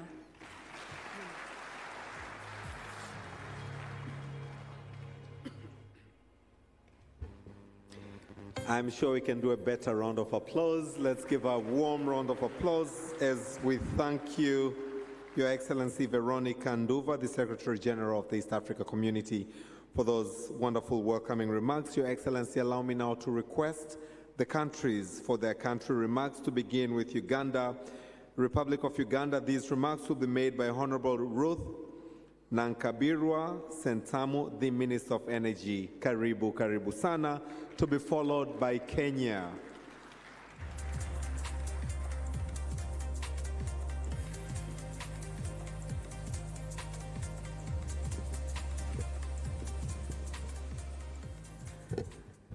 Our chief guest, His Excellency the Vice President, Dr. Philip Mpango, our chief organizer, the Deputy Prime Minister and the Minister of Energy of the United Republic of Tanzania, Honorable Doto Biteko, the Secretary General of the East African Community, my colleagues, ministers from member states, my colleagues, members of parliament present, our permanent secretaries, representatives of government, our partners from private sector, our partners from the Fourth Estate, and all of you invited guests in your respective capacities, ladies and gentlemen, good morning to you all. Hope it is still good morning. It's already afternoon. Distinguished participants, it's my pleasure to be part of the 11th East African Petroleum Conference and Exhibition 2025, which has been organized under a very important theme: unlocking investment in future energy and the role of petroleum resources in the energy mix for sustainable development in East Africa. This theme reminds us not to only appreciate the abundant sources of energy within the region, but also to proactively exploit it sustainably for our socio-economic development. And I'd like to take this opportunity to thank Dr. Kaberuka for your words of wisdom that you have given us, both policymakers and technical people in the room who form part of the initial negotiations. I just want to assure you, Doctor, that East Africa has learned from those who went in the industry before us. We've been able to pick on the challenges they faced at that time, and we've been able to put in place laws that safeguard against what our brothers and sisters went through. The issue of a complete value chain in all these resources is very critical, and we have made sure that we put laws in place that protect the environment, but also that govern the resources, the funds that we get from these natural resources. Uganda benchmarked with Norway, and we were advised to establish a petroleum fund, and that money is ring-fenced for infrastructure development. Electricity is very critical, but the infrastructure in the electricity sector requires money. So the petroleum resources in Uganda are ring-fenced for infrastructure development, electricity, roads, railway, and all that. On the mineral sector, my president informed you when he was here recently about the laws that we put in place that ban exportation of unprocessed minerals. So, Dr. Kaberuka, we are wiser than our ancestors, and we will do the needful for East Africa. Therefore, this conference is being held at a critical time when the world is grappling with an energy transition that aims at advancing the development of renewable energy sources while targeting to achieve universal access to clean energy. How do nations like ours achieve the balance is why we've gathered here today, and I'm sure that at the end of this conference, we shall have consensus on how to maneuver around and make sure that we have achieved the energy transition and at the same time the required resources that we need to invest in other development areas. Besides unlocking critical revenues needed to advance the energy transition, petroleum will definitely provide the much-needed gas as an alternative source of energy to the rudimentary use of biomass that has led to high deforestation rates and caused health challenges in women and children. We cannot thank enough Her Excellency Dr. Samia Suluhu Hassan, the President of the United Republic of Tanzania, who is the champion, the Africa's champion on clean cooking. We have witnessed her efforts in global conferences in Paris and everywhere, championing clean cooking. Please allow me to appreciate her on behalf of Team Uganda and on behalf of the government of Uganda. Let me also take this opportunity to applaud the government, the entire government of the United Republic of Tanzania, for the warm welcome and the kind hospitality extended to us, all of us, when we arrived here to attend this conference, but also on the many times that we come. Congratulations to Dr. Duto Biteko, who has been the chief organizer of this conference. I know, colleagues, that you are aware about the criticality of energy in development and growth of the economy. The East African community attaches great significance, as you've heard from the Secretary General, and advancing the joint development of our energy resources will therefore enable us to achieve the intended goals of integration with the aim of achieving economic, social, and political integration.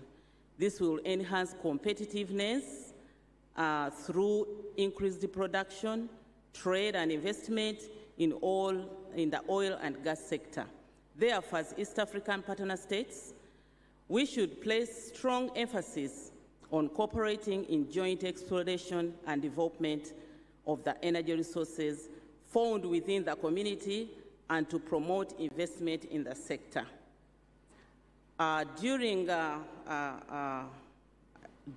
this conference, I have a team that will be able to take us through Uganda's journey since 2006, but allow me to say that partnering with our colleagues like Tanzania, we've been able to pull through critical infrastructure which is needed, despite the fact that we have been bashed here and there. But I'm now smiling that the East African crude oil pipeline is on course, thanks to the Tanzanian government, with whom we are partnering on that journey, and our other shareholders, Total Energy, Sinopec, Uganda. Thank you so much. These infrastructures will remain critical in the region as we open more blocks for development. Your Excellency, the refinery that is going to be established in Uganda is not a Uganda alone infrastructure. South Sudan, DRC, even Tanzania can make that an infrastructure for the region. The East African crude oil pipeline can serve beyond the initial resource that we are developing right now. So this calls for critical partnership. I wish we can have a pool of resource that we can invest in any of the East African member states in case we've come with a critical need to pull through such an infrastructure. I am so excited, and I want to end by thanking you, sir, when I saw you move around, you know, the time you gave to see the exhibition. And I want to congratulate the exhibitors if they are in the room. It has given us hope that together we shall use the resource which is underground. We shall pull away from the enclave economy to diversification, value addition, that will take us into the knowledge economy, where we need innovators to use this finite resource for many more generations to come. Thank you, sir, Your Excellency, even for the efforts that you put in Baku, Azerbaijan.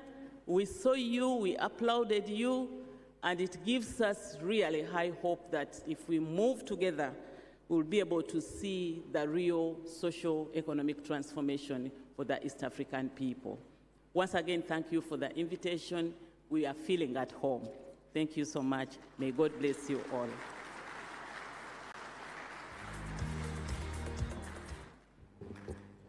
Thank you very much, Honorable Ruth Nankabirwa Sentamu, Minister of Energy of the Republic of Uganda. Truly an African adage that says, if we move together, we go far. And this is what you demonstrated on your remarks. Your Excellency, allow me now to bring onto the stage Honorable Opiyo Wandayi, Minister of Energy and Petroleum from the Republic of Kenya. His remarks will be followed by those from the Republic of Ethiopia. As he's on the stage, let's give him a warm round of applause.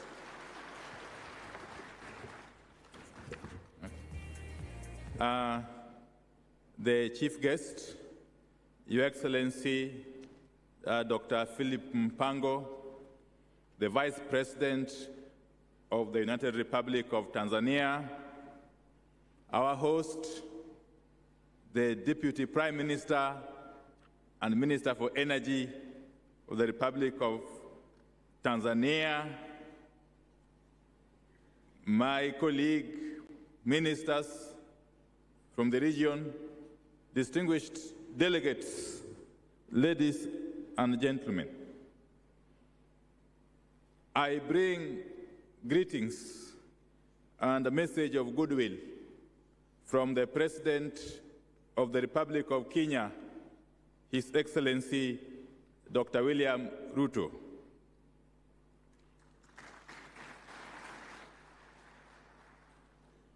I am honored to be part of the 11th East African Petroleum Conference and Exhibition, hosted by the United Republic of Tanzania. This forum is a crucial platform for collaboration, knowledge exchange, and investment in the region's petroleum sector. Kenya had the privilege of hosting the 9th edition in 2019. And I am pleased to see this conference continue to grow in significance. The theme of this year's event, that is unlocking investment in future energy, the role of petroleum resources in the energy mix for sustainable development in East Africa is timely. It underscores the need to balance petroleum resource development with sustainable energy solutions. Ladies and gentlemen, Kenya has restructured its petroleum exploration blocks to align with the global best practices and our legal frameworks. As a result, we have identified 10 highly prospective blocks selected based on geoscientific data that will be available for Kenya's first licensing round, launching by September 2025. This presents a unique opportunity for investors to explore our hydrocarbon potential through a transparent and merit-based process. These blocks are strategically located in the Lamu and Anza basins in the coast of the country, regions with proven discoveries and significant untapped potential.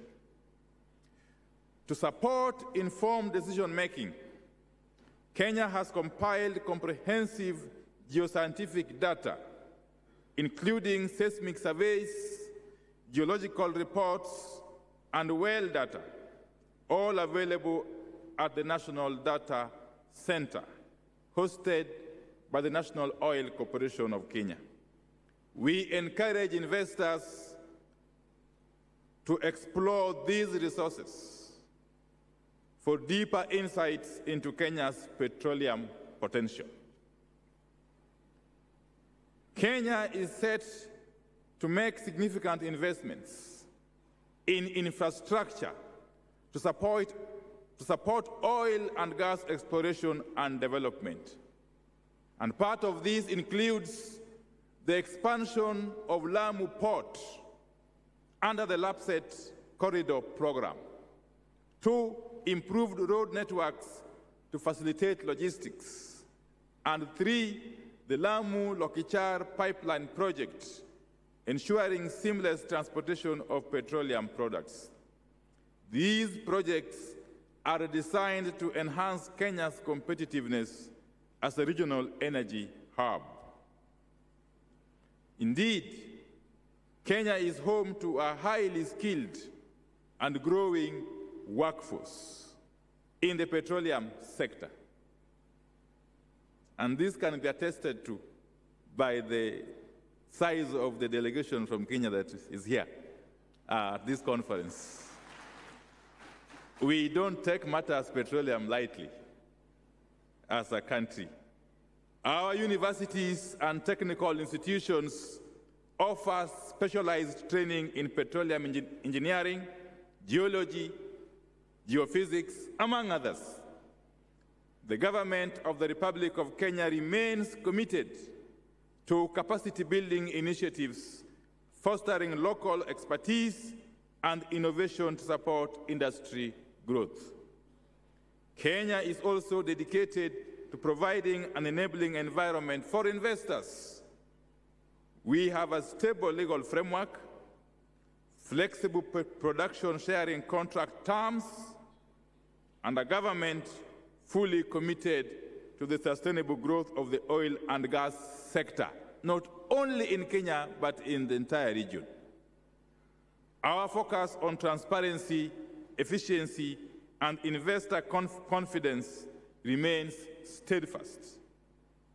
As I conclude, ladies and gentlemen, now is indeed the time to invest in Kenya's oil and gas sector. I encourage you to seize this opportunity and become part of our energy future. And for more information, I invite you, ladies and gentlemen, to visit our data room and booth. Let's work together to unlock East Africa's energy potential. Thank you very much, and may God bless you.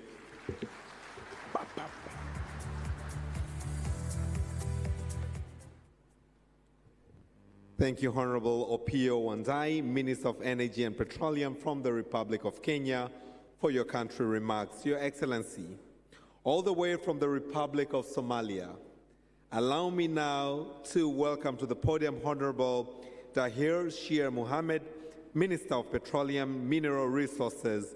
Karibu, karibu sana. His remarks will be followed by a brief video on the theme that bears this meeting. As he's already on the stage, let's welcome him with a round of applause. Karibu.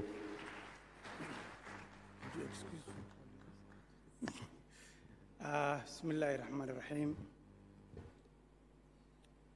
Dr. Philip, the Vice President of the United Republic of Tanzania,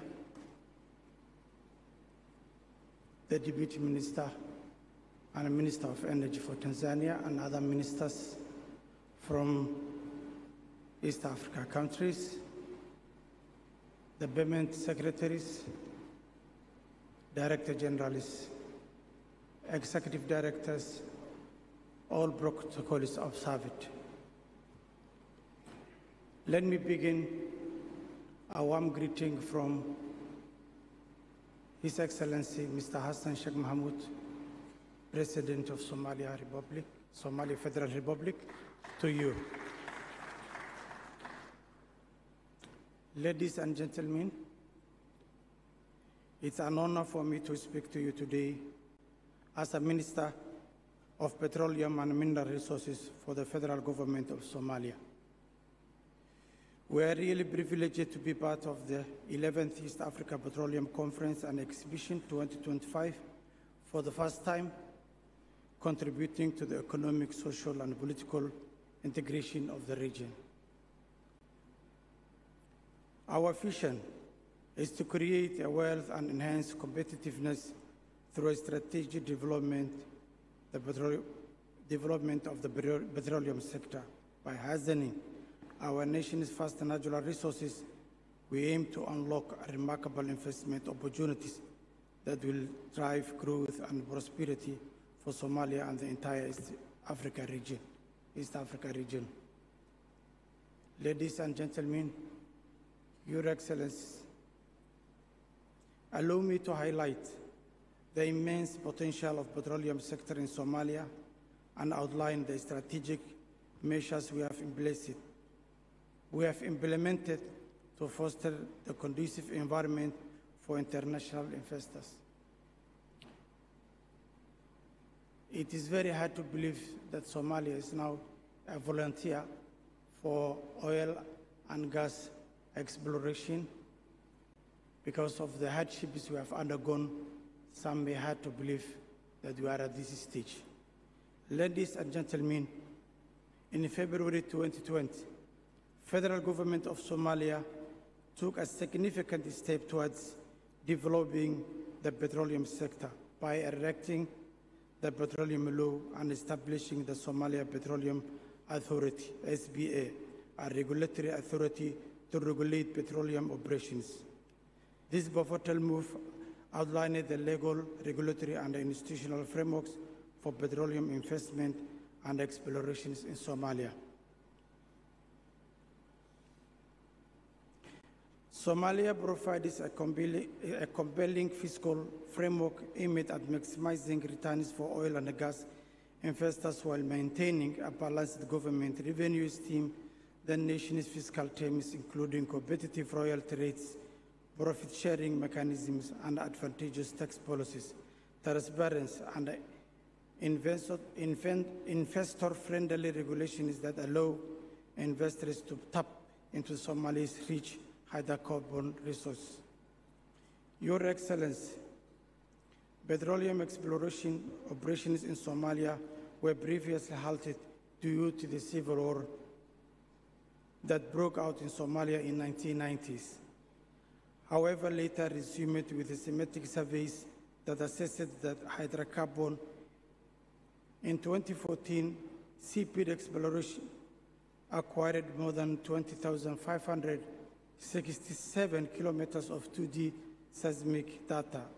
And in 2015-2016, Spectrum acquired 20,699 kilometers of 2D seismic data. Having analyzed it and attributed this data, it was discovered that Somalia has got significant opportunities to develop its oil and gas resources in its offshore area.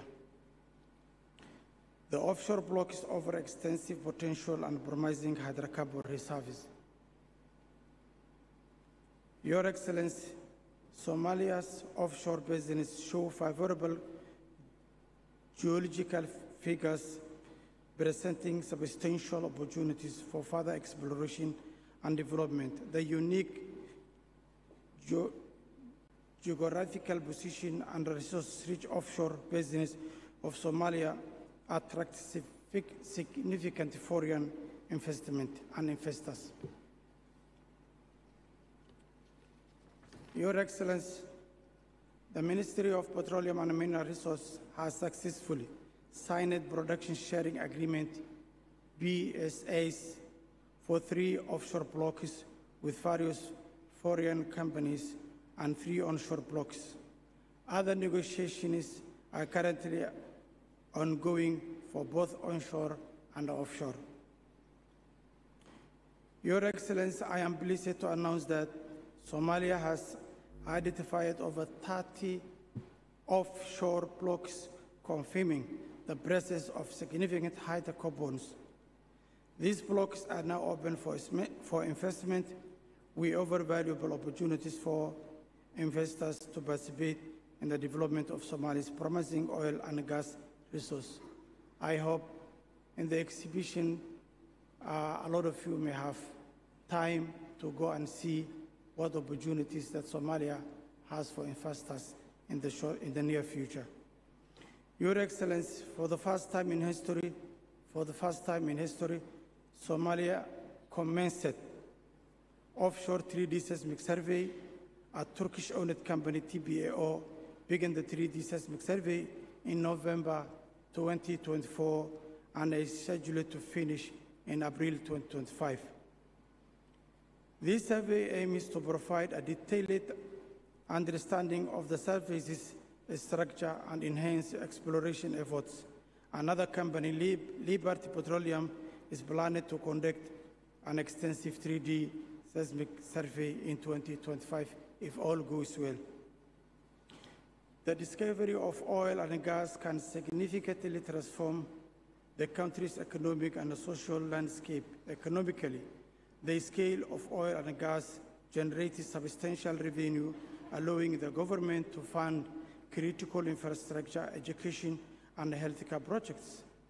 The development of oil and gas sector creates numerous job opportunities from manual labor to technical and administrative roles, reduces resilience on a single industry, and fosters economic resilience. Ladies and gentlemen, Your Excellency, Somalia remains committed to attract investors in this sector and wishes all East Africa countries to continue progress and success in the energy sector. In my conclusion, I would like to highlight that in the recent war against the extremists, Somalia is not fighting on that, but is fighting the extremists and also one hand developing its natural resources under reconstruction of its country. Under the leadership of His Excellency President Hassan Sheikh Mohamud, we are committed to have our resource extracted and developed. Thank you very much. Thank you very much.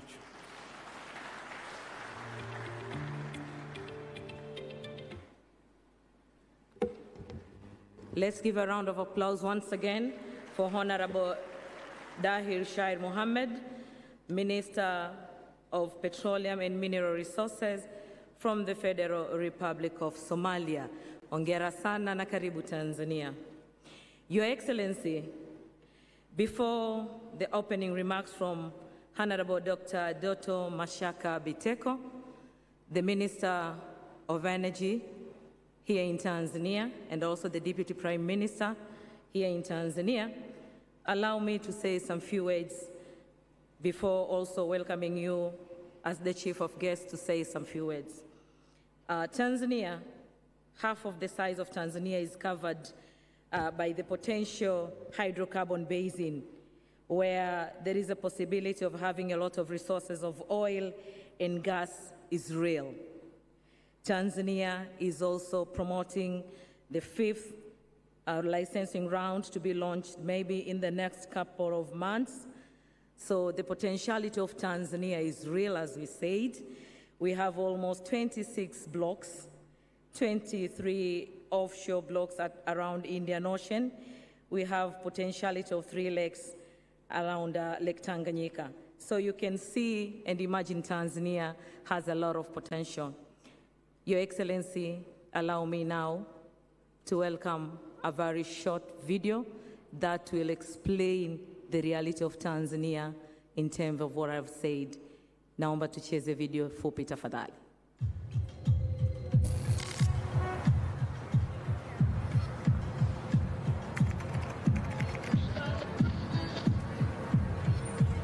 Tanzania stands at the threshold of a new era in energy development under the visionary leadership of Her Excellency Dr. Samia Suluhu Hassan, President of the United Republic of Tanzania, and the dedicated guidance of Honorable Dr. Doto Mashaka Biteko, Deputy Prime Minister and Minister of Energy.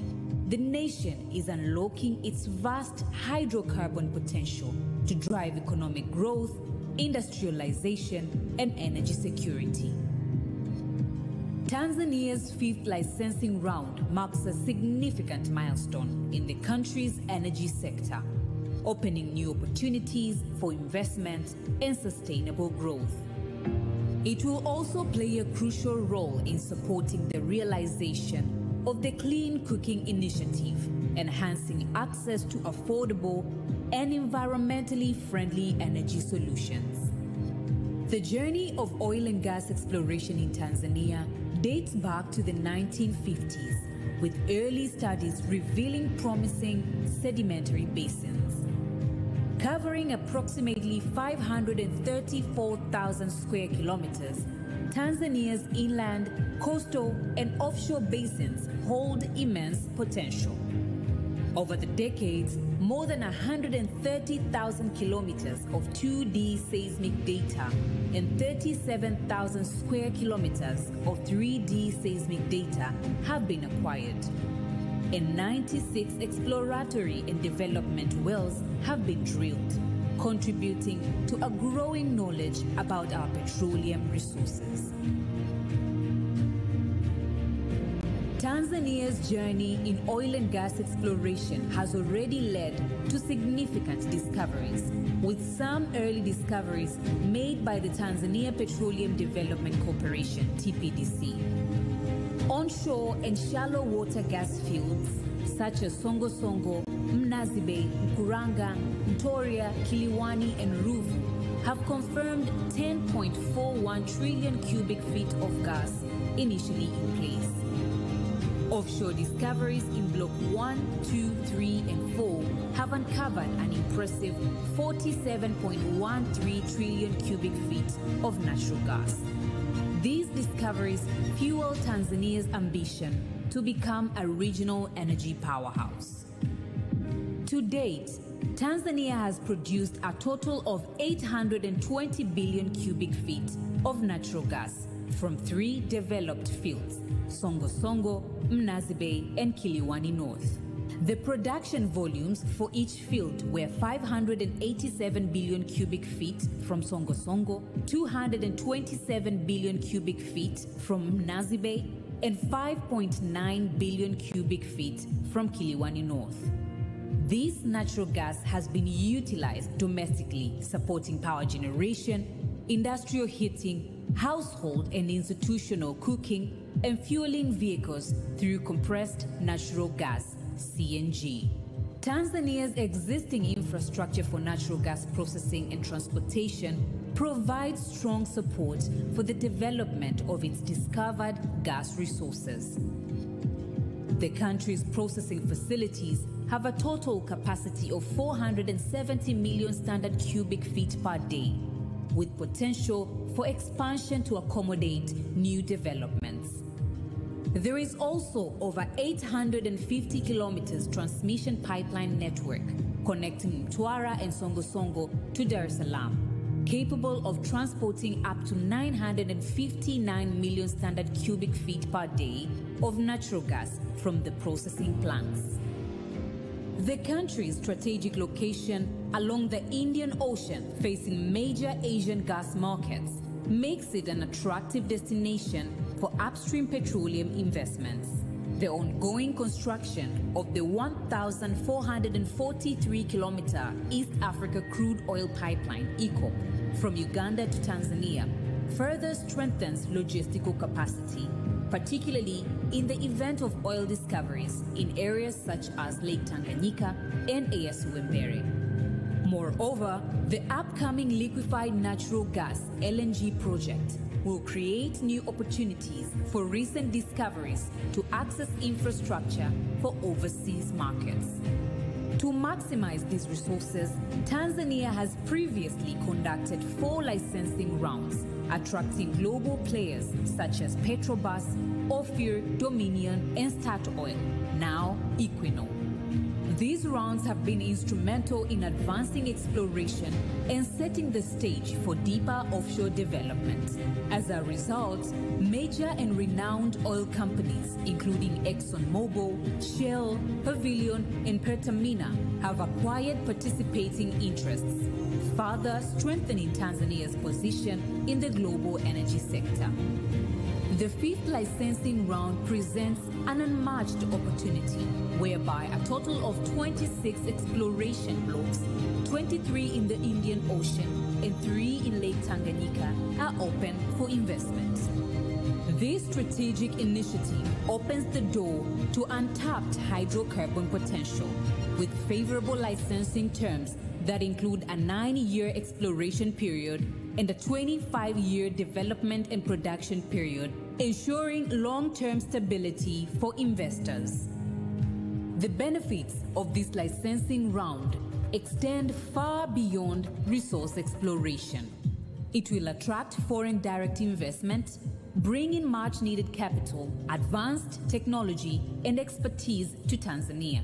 This influx of investment will provide employment opportunities, stimulate economic growth, and support local industries and communities. Additionally, it will enhance energy security and ensure a stable supply of natural gas for power generation, industries, vehicles, and households, both locally and across regional markets. Through this licensing round, Tanzania will strengthen its position in the global energy market by leveraging strategic projects such as the liquefied natural gas development, solidifying its role as a key player in the industry. The government of Tanzania, under the leadership of Her Excellency Dr. Samia Suluhu Hassan, is committed to fostering an investor-friendly environment. Infrastructure projects such as the Mtwara-Dar es Salaam gas pipeline and natural gas processing plants are enabling utilization of the produced natural gas. Tanzania's energy future is bright, and the 5th licensing round is a gateway to prosperity. With abundant resources, strategic policies, and unwavering leadership, the time to invest is now. Join us as we shape the future of Tanzania's energy sector and unlock new opportunities for growth and development.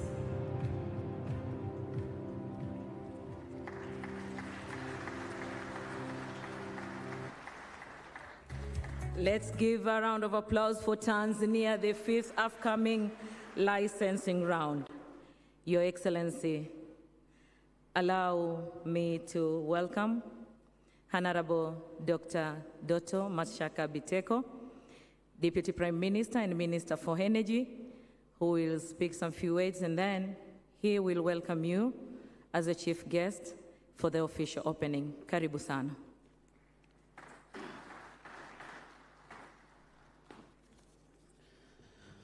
Jamhuri ya Muungano wa Tanzania. Jamhuri ya Muungano wa Tanzania. Your Excellency Dr. Philip Mpango, the Vice President of the United Republic of Tanzania, honorable ministers and deputy ministers here present, Her Excellency Veronica Nduva, the Secretary General of the Eastern African Community, honorable members of Parliament, Excellency High Commissioners and Ambassadors, Honorable Albert Charamira, the Dar es Salaam Regional Commissioner, together with other regional commissioners and district commissioners here present, permanent secretaries from different ministries led by Engineer Frichesi Mramba, heads of local and international institutions and organizations, business leaders, sponsors, and event organizers who are here, members of the media houses, ladies and gentlemen, good morning. It is a great honor to stand before you today as we gather to explore the vibrant future of our region energy sector. As the saying goes, it takes a village to raise a child, and indeed, this successive preparation of this conference have been truly a collective endeavor from a number of players who are here and some who are not here in this room. The conference has brought up together countless individuals and organizations working hand in hand from regional to national level to make this vision a reality. Your commitment and hard work has been instrumental in bringing us to this momentous occasion, and I thank you all for the hard work that you have been doing. Excellencies, ladies and gentlemen, today we are privileged to have with us a distinguished leader who was dedicated in his career to advancing our national interest and fostering sustainable development, none than the other Dr. Philip Isidore Mpango, the Vice President of the United Republic of Tanzania. Your Excellency, the Vice President, I would like to express my sincere gratitude for you personally for accepting to officiate this important event for East Africa. We are truly grateful for your presence here today, despite your tight schedule, which we all know. I was sharing with His Excellency the schedule he had for the last 3 days. He was in Namibia, he came back to Dar es Salaam, he went to Mbeya, then he went to Dodoma, and yesterday he was in his home village in Buhigwe. He arrived tonight in Dar es Salaam just to honor this gathering. I thank you so much, Your Excellency. You have made this event an important event, and indeed, it has added value because of your presence. Asante sana, asante sana. Excellencies, ladies and gentlemen, the Vice President's insights and vision will undoubtedly inspire us as we embark on discussions that will shape the trajectory of the petroleum industry in the Eastern Africa. Mheshimiwa Makamu wa Rais, kadri uchumi unavyokuwa, mahitaji ya nishati yanaongezeka, haswa gesi asilia ambayo ni mahitaji ya juu sana kwenye uchumi wa nchi yetu. Na kwa sababu hiyo, unikubalie uchukue shukrani zetu za dhati kwake yeye mwenyewe Mheshimiwa Dr. Samia Suluhu Hassan, Rais wa Jamhuri ya Muungano wa Tanzania, kwa kuendeleza jitihada za kuendeleza mkondo wa juu kwa lengo la kugundua na kuendeleza vyanzo vingi vya gesi hapa nchini. Chini ya uongozi wake na wewe ukiwa msaidizi wake mkuu kwa upande wa mkondo wa juu, tumeweza kufikia hatua muhimu ikiwemo kuimarisha uzalishaji wa gesi asilia katika vitalu vya Songosongo, Mnazi Bay, ambayo kimsingi ni maendeleo yetu kwenye uchumi wa gesi. Jambo la pili, amehakikisha pia uendelezaji wa gesi asilia iliyogunduliwa katika eneo la Ntolia lililopo kitalu cha Ruvuma kutoa leseni yake kwa uendelezaji kwa ajili ya kampuni ya R Petroleum. Na jambo la tatu, ameongeza ushiriki wa kampuni ya serikali ya TPDC katika kitalu chake cha Mnazi Bay kutoka ushiriki wa 20% hadi 40%. Ladies and gentlemen, mine is just to invite His Excellency, the Vice President, on the podium. I want just to correct what the MC said, that I have an opening remark. Please, don't cost me. My boss is in house. I cannot have opening remarks while the Vice President is here, and he's the one who is going to help us to open this momentous event. So, ladies and gentlemen, please join me in extending a warm welcome to His Excellency the Vice President as he shares his thoughts and vision for the future of our industry in East Africa. Mheshimiwa Makamu wa Rais, karibu sana.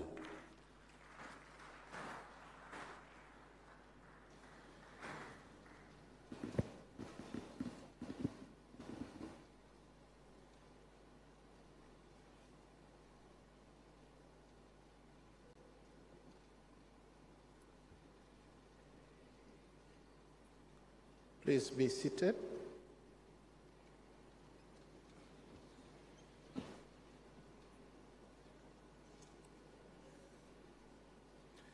Honorable Dr. Doto Mashaka Biteko, Member of Parliament, Deputy Prime Minister and Minister of Energy of the United Republic of Tanzania, Honorable Ministers from the East African Community, as well as Deputy Ministers, Honorable Members of Parliament, Her Excellency Ambassador Veronica Nduva, the EAC Secretary General, Honorable Albert Chalamila, Dar es Salaam Regional Commissioner, and other regional commissioners present, I stand by the protocols already established by the Program Director and the Permanent Secretary.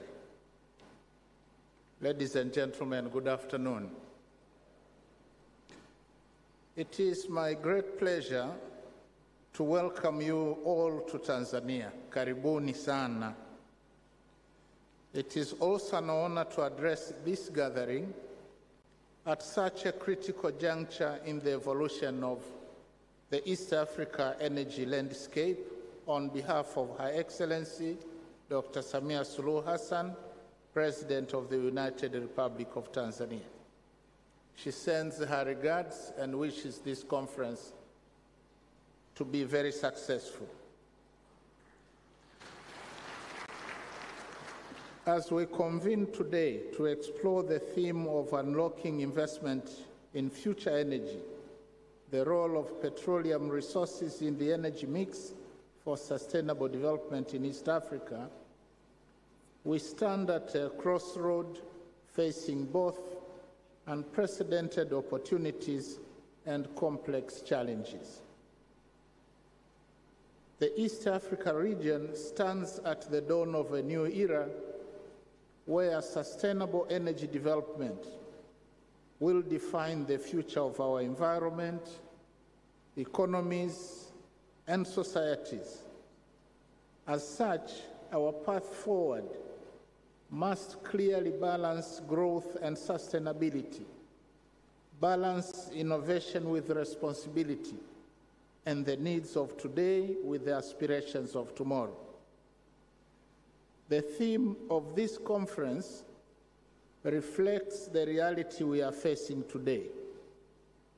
On one hand, we must address climate change concerns that demand changes in our daily lives, including the energy sources we rely upon.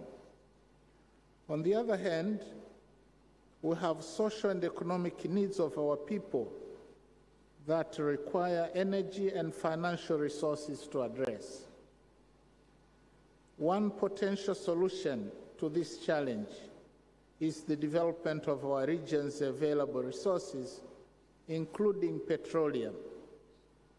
Nevertheless, it is clear that we have the collective obligation to strike a balance between sustaining the needs of our people today and ensuring that we do not compromise the ability of the future generations to meet their needs. Distinguished participants, I think you will agree with me that energy is a key driver of development, because energy consumption is used as a yardstick to measure society's level of development. However, as it stands now, Sub-Saharan Africa has a very low energy consumption compared to other regions like America, Asia, and Europe. And it is therefore crucial to explore our energy potential and find the best ways to harness and use our resources to empower our people to prosper. Distinguished participants, some of the regional energy challenges include limited access to modern energy, insufficient financial resources, and reliance on biomass, which holds back our economic progress. It is for this reason that the 7th goal of the UN Agenda for Sustainable Development calls for ensuring access to affordable, reliable, sustainable, and modern energy for all. And to achieve this goal, our governments have embarked on various projects such as rural electrification and promotion of clean cooking initiatives to ensure energy accessibility. Governments have also taken the lead in energy investments and provided subsidies for distribution and connections. In all these initiatives, we also had to take into account energy security and affordability, informed by the economic status of our people. Distinguished participants, as we are aware, East Africa is endowed with significant energy resources, including an active petroleum system. Natural gas has been discovered in Tanzania, as we heard, oil in Uganda, Kenya, and South Sudan, methane in Rwanda and the Democratic Republic of Congo, and geothermal resources in Kenya and Tanzania, just to mention a few. At the same time, our regional energy demands keep growing, driven by many initiatives that we are taking to develop our economies through industrialization and rural electrification. And to overcome growing energy demand to benefit our people, there is need to effectively utilize all our energy resources, including petroleum, in order to fill or close the energy deficit for accelerated development. Additionally, such energy resources may serve as a major source of revenue for our governments, which can then be reinvested in infrastructure and building human capital, and thereby support broader development agenda. Distinguished participants, we are also cognizant of the fact that the world is facing climate change that has damaged the environment through unpredictable rain seasons, flooding, earthquakes, rising temperatures, and so on. And Tanzania, like many other nations, has committed to a global compact aimed at reducing fossil fuel use to combat climate change, with the goal of achieving net zero carbon emissions by 2050.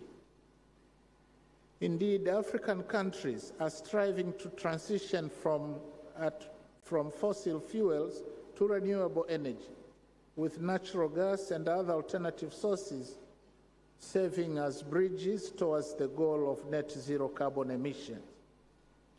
However, it is upon us to strike a balance between growth and sustainability by solving today's problems while preparing solutions for tomorrow's problems. We note that petroleum resources continue to play a crucial role in today's energy mix, and by using these resources responsibly, I am convinced that we can drive development while leveraging the revenue generated to transition towards a greener future.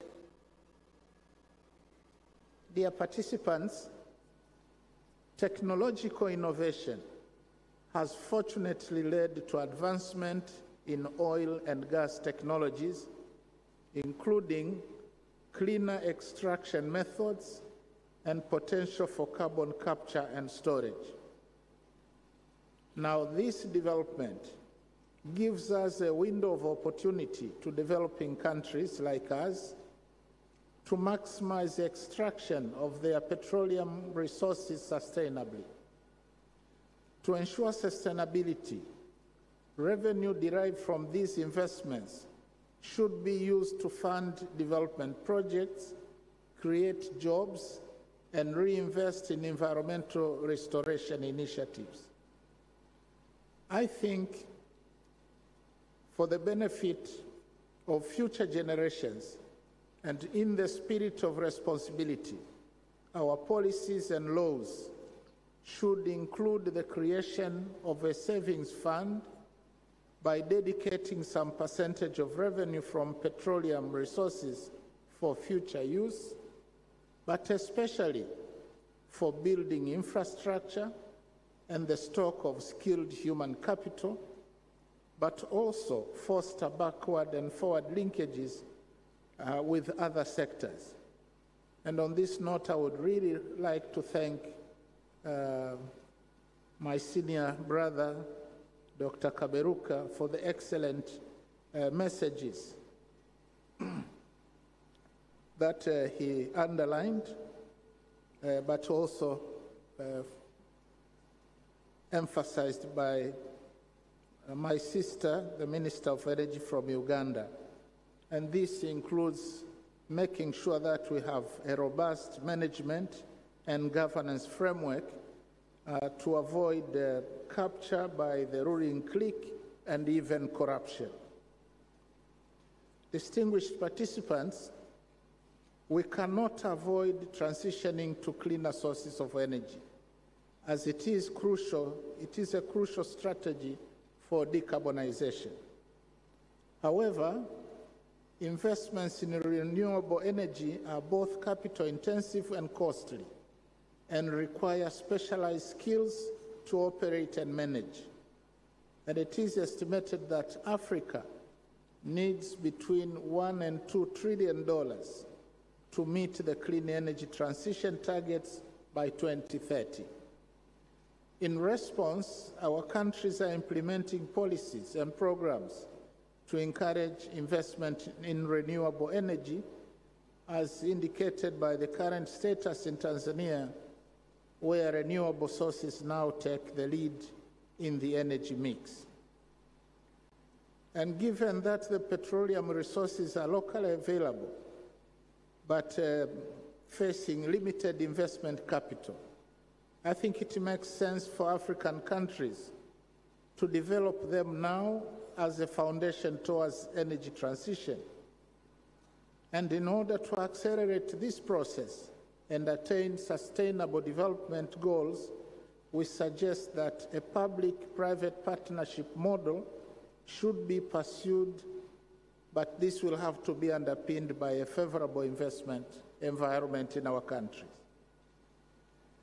Distinguished participants, as the theme of the conference suggests, we are here to discuss and exchange ideas and experiences with the aim of unlocking investment opportunities in future energy and understanding the strategic role of petroleum resources in the energy mix for sustainable development. I hope your discussion will shape the future where renewable and future energy consumption will increase and surpass the consumption of petroleum resources. It is also important to strengthen regional collaboration to ensure the future we are envisioning is realized through a just energy transition. As I conclude, I wish you all the best in discussing the future of energy, and it is my hope that your deliberations will help to inform our policies towards the future energy sustainability. The energy landscape is clearly evolving, and to benefit from what lies ahead, we must strengthen our collaboration. I also urge investors and development partners to join us in this transition. Additionally, we must continue to advocate for a just energy transition from fossil fuels to cleaner energy sources, while ensuring that economic and social impacts of this transition are fairly distributed. And this means no one should be left behind and that everyone benefits from the transition. Let us join hands in unlocking the immense potential of East Africa's energy sector, paving the way for sustainable growth and lasting prosperity in our region. With these remarks, on behalf of Her Excellency Dr. Samia Suluhu Hassan, President of the United Republic of Tanzania, it is my singular honor to declare that the 11th East African Petroleum Conference and Exhibition 2025 is officially opened.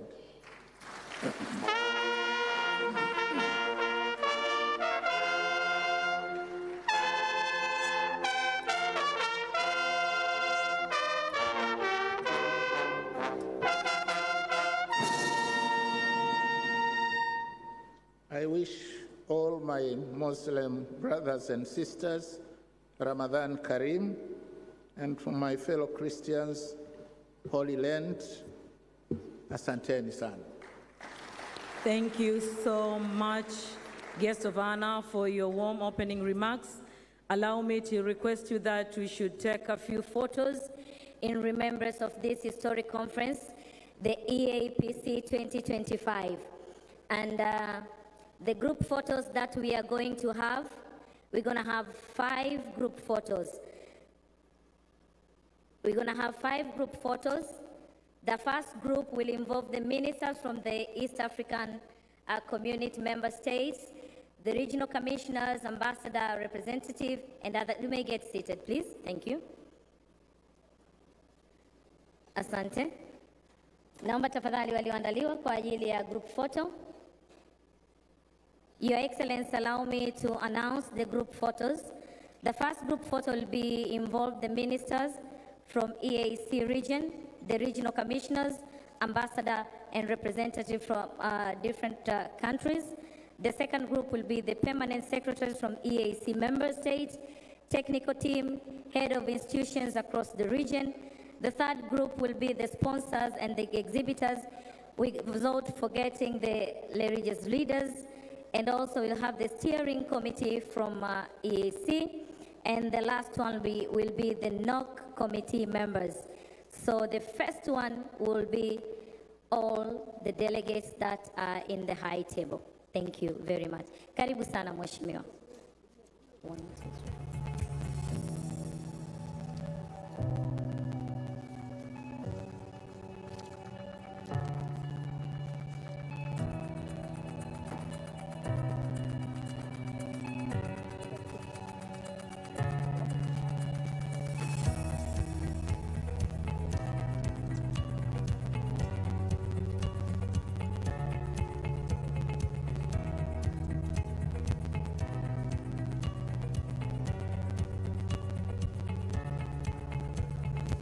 Asante. Naomba niwape matangazo pia machache wakati tukiweka utaratibu mzuri kwa ajili ya upigaji wa picha. Lunch will be saved. For VIP will be at the second floor. The rest of the people that will be having lunch will be at the back of this place. There is a very huge and nice tent around there where we're going to have our lunch. For those who are fasting, we are wishing you all the best for the fasting, and I'm sure God will be with you. Thank you very much.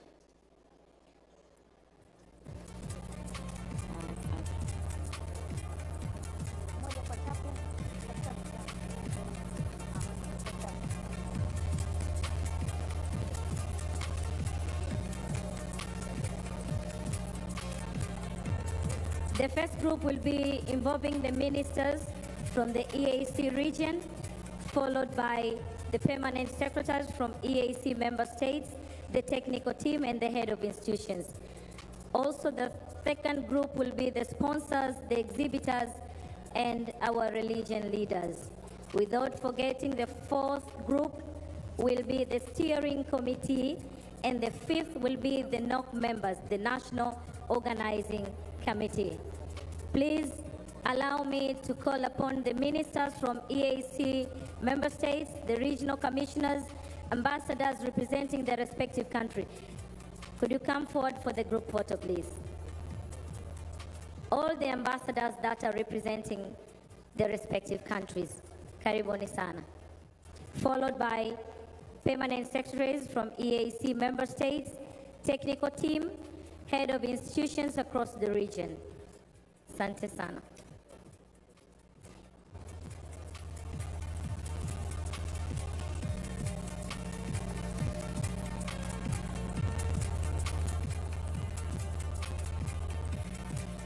Permanent secretaries, EAC member states, the technical team, head of institutions across the region, could you please kindly just come forward for the preparation of the group photos.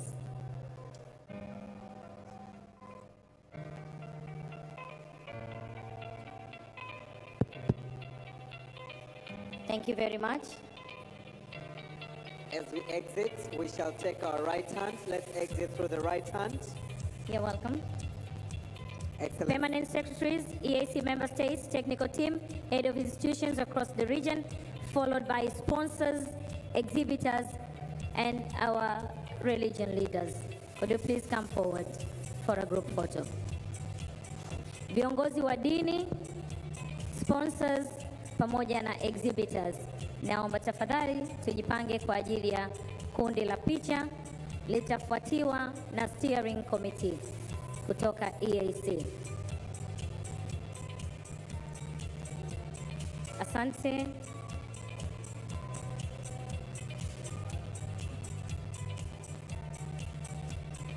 Sponsors, exhibitors, religious leaders.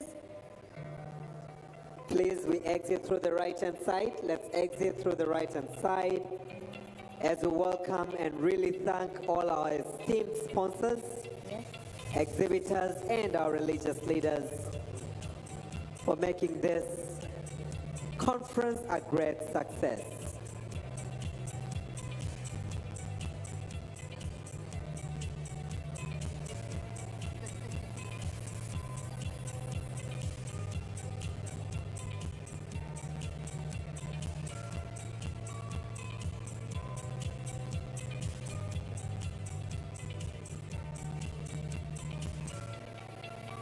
We can divide into two groups. There is no problem about that.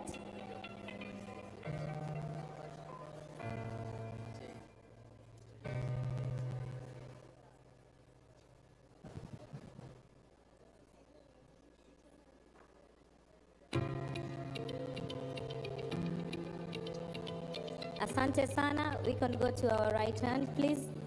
Followed by sponsors. Sponsors tumetimia. Asante. May I call upon Standing Parliamentary Committee and Member of Parliament from the region, please come on board for a group photo. Wanaongozwa na mwenyeji Tanzania. Karibu sana kwa ajili ya group photo. Dr. David Matayo. David, karibu sana. Mwenyekiti wa kamati ya kudumu ya bunge ya nishati pamoja na wenye viti wengine kutoka across the region. You're warmly welcome. So all the members of parliament from across the region, kindly come onto this next photo. All the members of parliament from Kenya, Uganda, Rwanda, Burundi, Tanzania, Somalia, please, this is our photo session.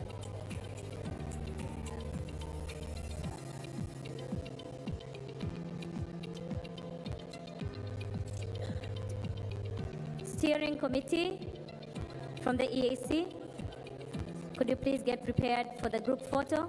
The steering followed committee, by no committee. Steering committee to be followed by NOC. The We National exit through the Organizing right-hand side. Committee. This side, please. Thank you. The steering committee to be followed by the NOC.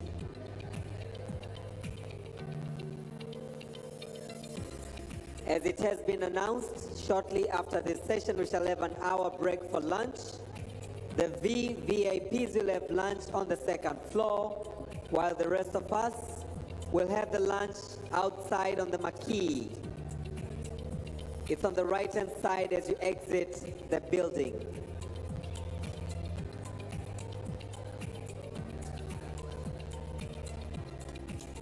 The National Organizing Committee, please get prepared for the group photo. National Organizing Committee. Kamati ya maandalizi ya kitaifa, tafadhali naomba mjiandae kwa ajili ya kupiga picha. Naomba tufanye haraka kidogo ili kukomboa wakati. The National Organizing Committee, asante sana. Thank you very much. We are going out with our right hand side. Okay. National Organizing Committee. National Organizing Committee, tafadhali. National Organizing Committee.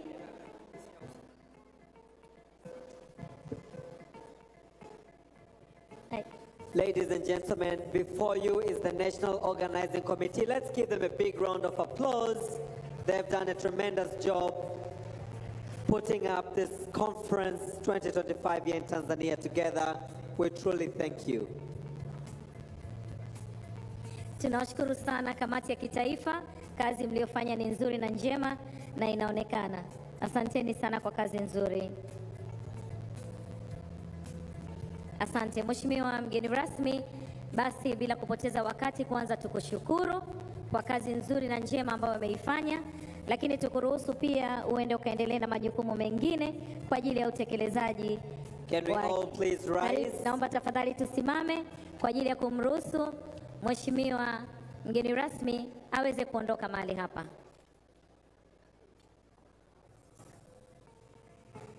Brass band.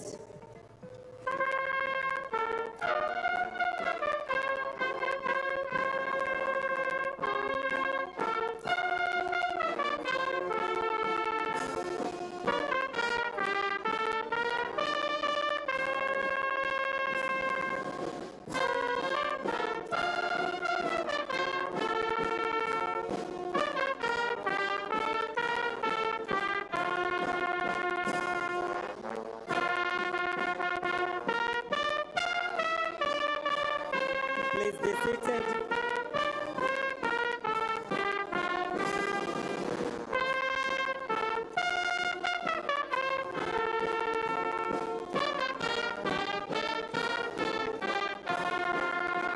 Thank you very much, Brass Band. Asanteni sana, Brass Band. I have some few announcements to make. First of all, we are going to have lunch. Lunch will be for only 1 hour. For the VVIP, the lunch will be served at the second floor. For the rest of us, the lunch will be served at the back of this stage. There is a very good and beautiful tent, the marquee tent around there. So we're gonna have our lunch for 1 hour, then we come back and continue with our the rest of the session. Asante sana. Naomba turejee hapa saa 9 kasoro, 2:45. Thank you.